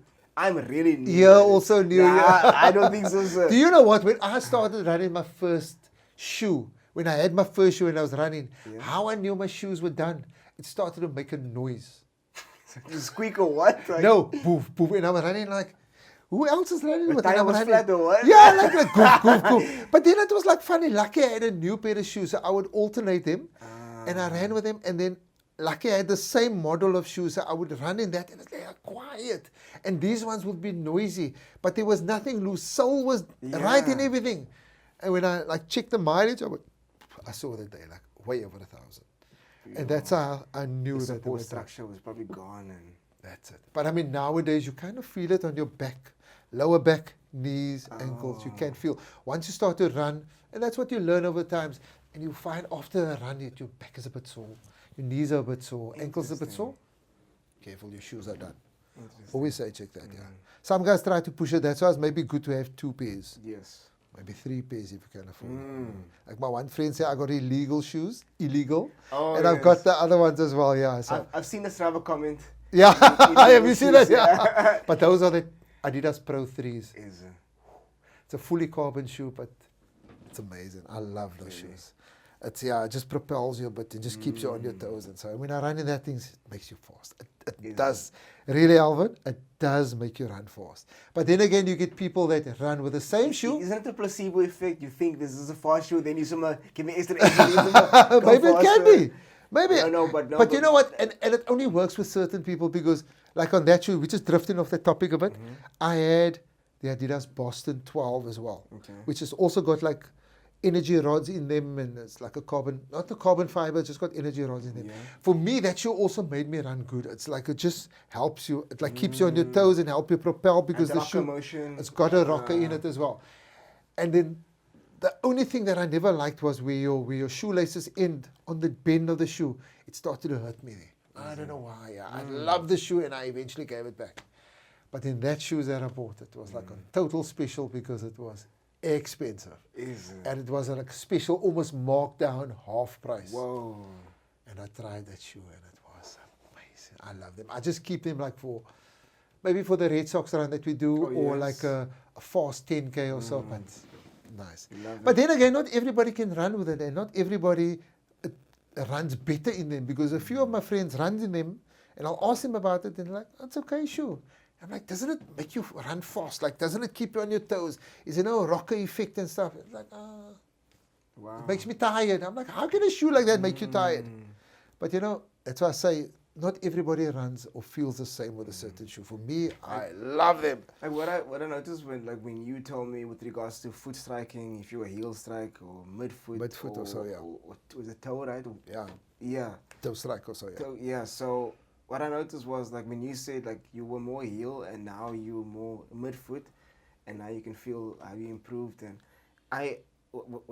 whenever I'm running nowadays, I think of my foot strike. So I'll make an effort to strike more on my midfoot, and I can feel like I'm giving less effort, but I'm moving faster. Yeah. Just because of the way I strike. And I notice when I'm going when I'm on a down and I'm going too fast, like automatically my mind will be more, okay, let's go on our heels to slow down. Yes, you And I kind was of like, throw yourself back yeah. and so, yeah. And I was like, okay, but I should get out of that habit and keep maintaining the same foot strike so I can keep that momentum going down.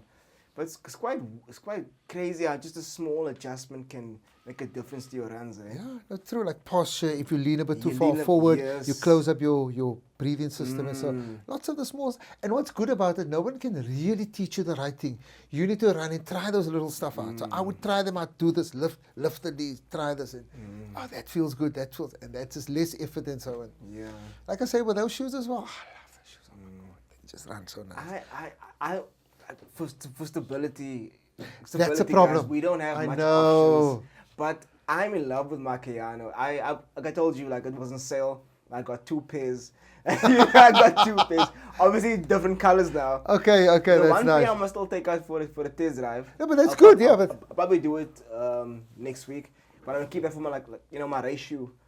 And then the one I'll have for my daily runs and so on. But that's a problem with stability shoes. Like I've got a friend that also runs with stability shoes, and the range or the choice of stability shoes is so small. it's You don't have all that things like with a neutral shoe. Fortunately, I'm neutral, and I even supinate a bit because when my shoes are finished, they kind of wear off on the back edges on the side. So I'm far from that. I'm more on that, which is even better, so it's fine. Because when I run as well, I can look and my feet is almost like this. It's not even flat, eh? Not even flat. My feet is like that. I run like that. That's wild. Yo. But if I run with that other pros, I'm like this on there. It's like, it's nice. Race mode.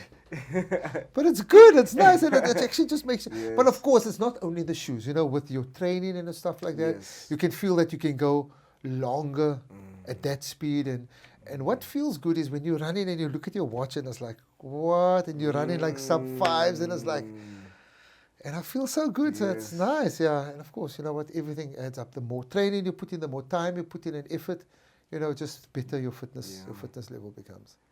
Do you have any words for people who want to start trail, or any sort of advice, or even people who want to start running road? Like, do I join a club? Do I not join a club? Do I just do a 4.2K when I start out? You have any Maybe that was tips or a good thing, with starting off.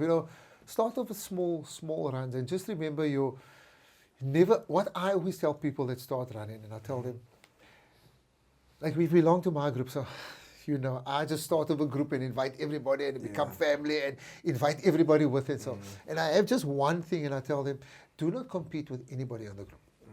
Only compete with yourself.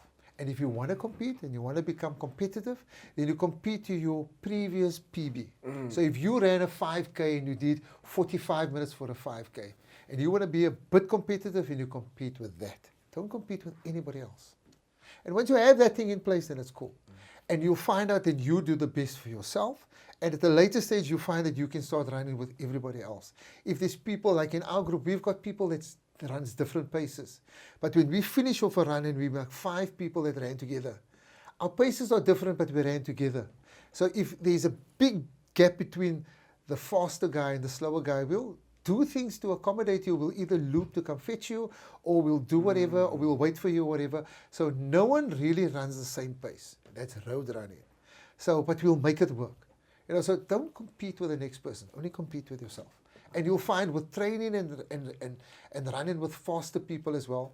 And also, I'll also tell people that don't be scared to run with a person that's faster than you. I was a 7 kilometer when I started running, 7 minute a kilometer person. I can run now sub-5s easy, over a distance and whatever. Why?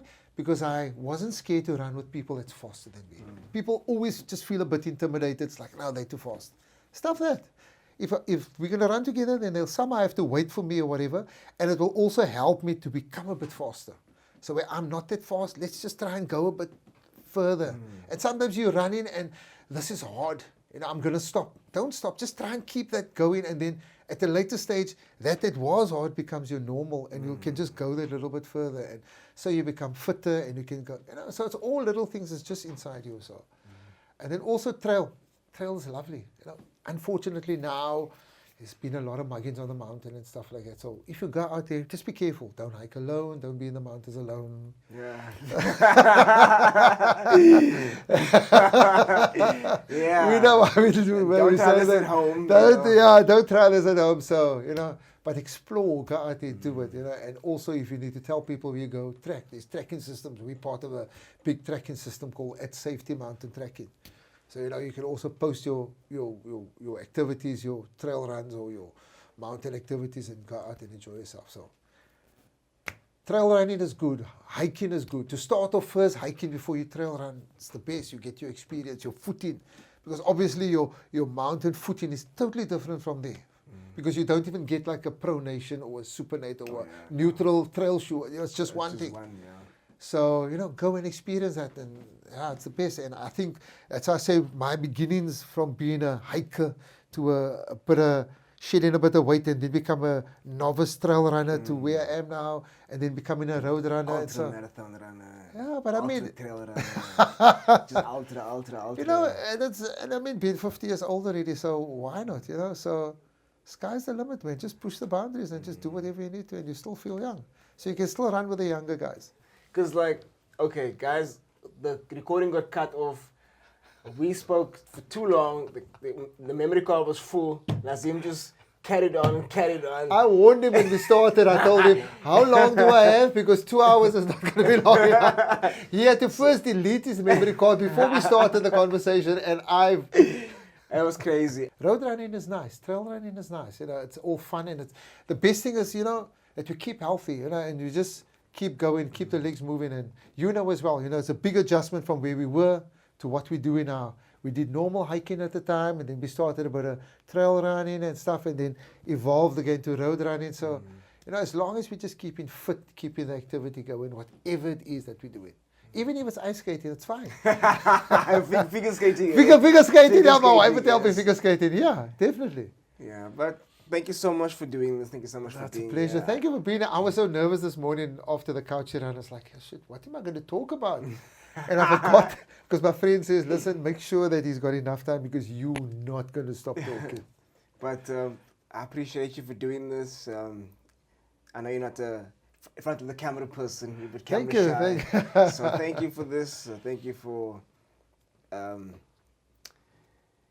opening up your, how do you say? Well, I appreciate you, sir. Thank you. For everything that you've done, from trail to road to everything, I mean, like I said in the beginning of the podcast, like I never thought I'd be on the mountain the way that I am. Or it's insane how the mountain has changed my life and had an impact on my life, and all the advice you've given me with regards to mountain and telling me, oh no, you can summon Table Mountain more than once in a day. I remember that. Literally, I never thought that was possible. Yeah, thank you for spiking my drink so that I could do those challenges. That was your own. That wasn't me. That's my But no, seriously, like I appreciate you, and I'm sure everyone who's come in contact with you or has had an experience with you has remembered that and has also taken something away from that and has remembered that and has implemented that in their lives. And so thank you for everything. Pleasure. I really Thank you so much. appreciate it. And I'm glad I could actually share that. I'm passionate about things like that I do and whatever. And I mean, if it is now the road running things, and remember, road running it's not happened for a long time. It's only about 5, 6, 7. I don't even know how long. Time goes so quickly. So it's good that you do the journey, you go the journey, and you do whatever, and you can share that experiences with people. Because some people are new runners and they start off now and they're like, they trial and error these things, and they say, listen, I've done that. Try this. This is a shortcut to get to there. And don't still go the whole trial and error thing. This works, that works, that works. Go that, do that. And even with the road now, you also give me tips, and it's not like you just sends like a short answer, right? Like I'll ask him like a 5-word sentence, and he'll come with a 10-minute voice note explaining this and that and what worked for him, what didn't work, and this and how, he goes into detail. So he sacrifices time there as well, just to explain thoroughly of what I'm trying to get to, what I want to know, what I want to understand about, whatever the case may be. So it's not just one-word answer back, or now you must, because you can Google, you know what I mean? Like now we Google that already. Yeah, so he will go into detail. So I appreciate that, sir. I do. Thank you so much. And I wish you all the best for your running journey as well going forward. Thank and then you, also for your big 56 coming up. Next year, sir. Yeah, but I mean, it's coming up. It's coming up. Remember, 56 is done now, so next year, so the only next 56 is there, so that's good. And then also, I mean, you should be proud of yourself from where you started. You only started last year running, and you've done 42s already, so that's a major achievement.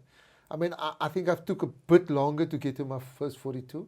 I ran a few years before I really started doing. Although my 42 was like a first race that I done. Yes. But I've ran probably a few years before that, because also for the 3 peaks, just to get my speed up a bit. But I mean, my first 42. But it's I wouldn't recommend anybody doing what I did. Okay, I had a crazy moment. But it's good, and you've done it. The same like with the 56 that I'm talking about now. If people sit and think, can I do a 56? I trained during Ramadan with limited training, with a body that you didn't know what is going to do what, because the worst thing is you don't want to hit that wall. Go out too fast and think you're doing a 42, because it's the distance you don't know, and you're on your back leg now with minimal training, and and I imagine you go out too fast and you just miss the cutoffs, and there your race is done. So yeah, people should know about that. Like, I mean, they might just see you running, but they don't know the sacrifice and the effort you put into your runs, and especially for ultra, people don't understand that process. They just see, oh, you finished, but they don't know the ins and outs, the behind the scenes of what happened. And a lot of the guys, like a lot of the Muslims, I would speak to them and ask them, like with Ari, we know is a big name in running as well. Ashraf Ari, he would do his runs at night. So after our whole eating and going to the mosque and stuff, they would still do a run for about an hour and a half. Wow. And then finish like at 12, 1 o'clock. Sure. I'm a person, my mom knows, you know, everybody knows, I'm in bed at 8 o'clock already. I sleep early. How on earth am I still going to be awake at 12 o'clock at night? So that's why I said for me it would work early morning. And it's a sacrifice to get up that time and to go and run, but it's what you need to do to be able to achieve that. You have to do that. And I'll actually do it again. If people would ask me, would I do that? Definitely. It's definitely worth it. And also, just your kickback after Ramadan, it's just so much quicker. It's totally chalk and cheese. It's something I would actually try and do every year going forward. Awesome. Yeah. Well, thank you so much, sir. I appreciate you. The streets appreciate you. So thank you, sir, and thank you for having me as well. And I mean, knowing that I would come here and speak at tape class, there's no more space on there. It's done. It's probably I don't know. People that's going to listen to this is going to be like, start of it 2.5 hours. Hell no. I'll listen to this over a week.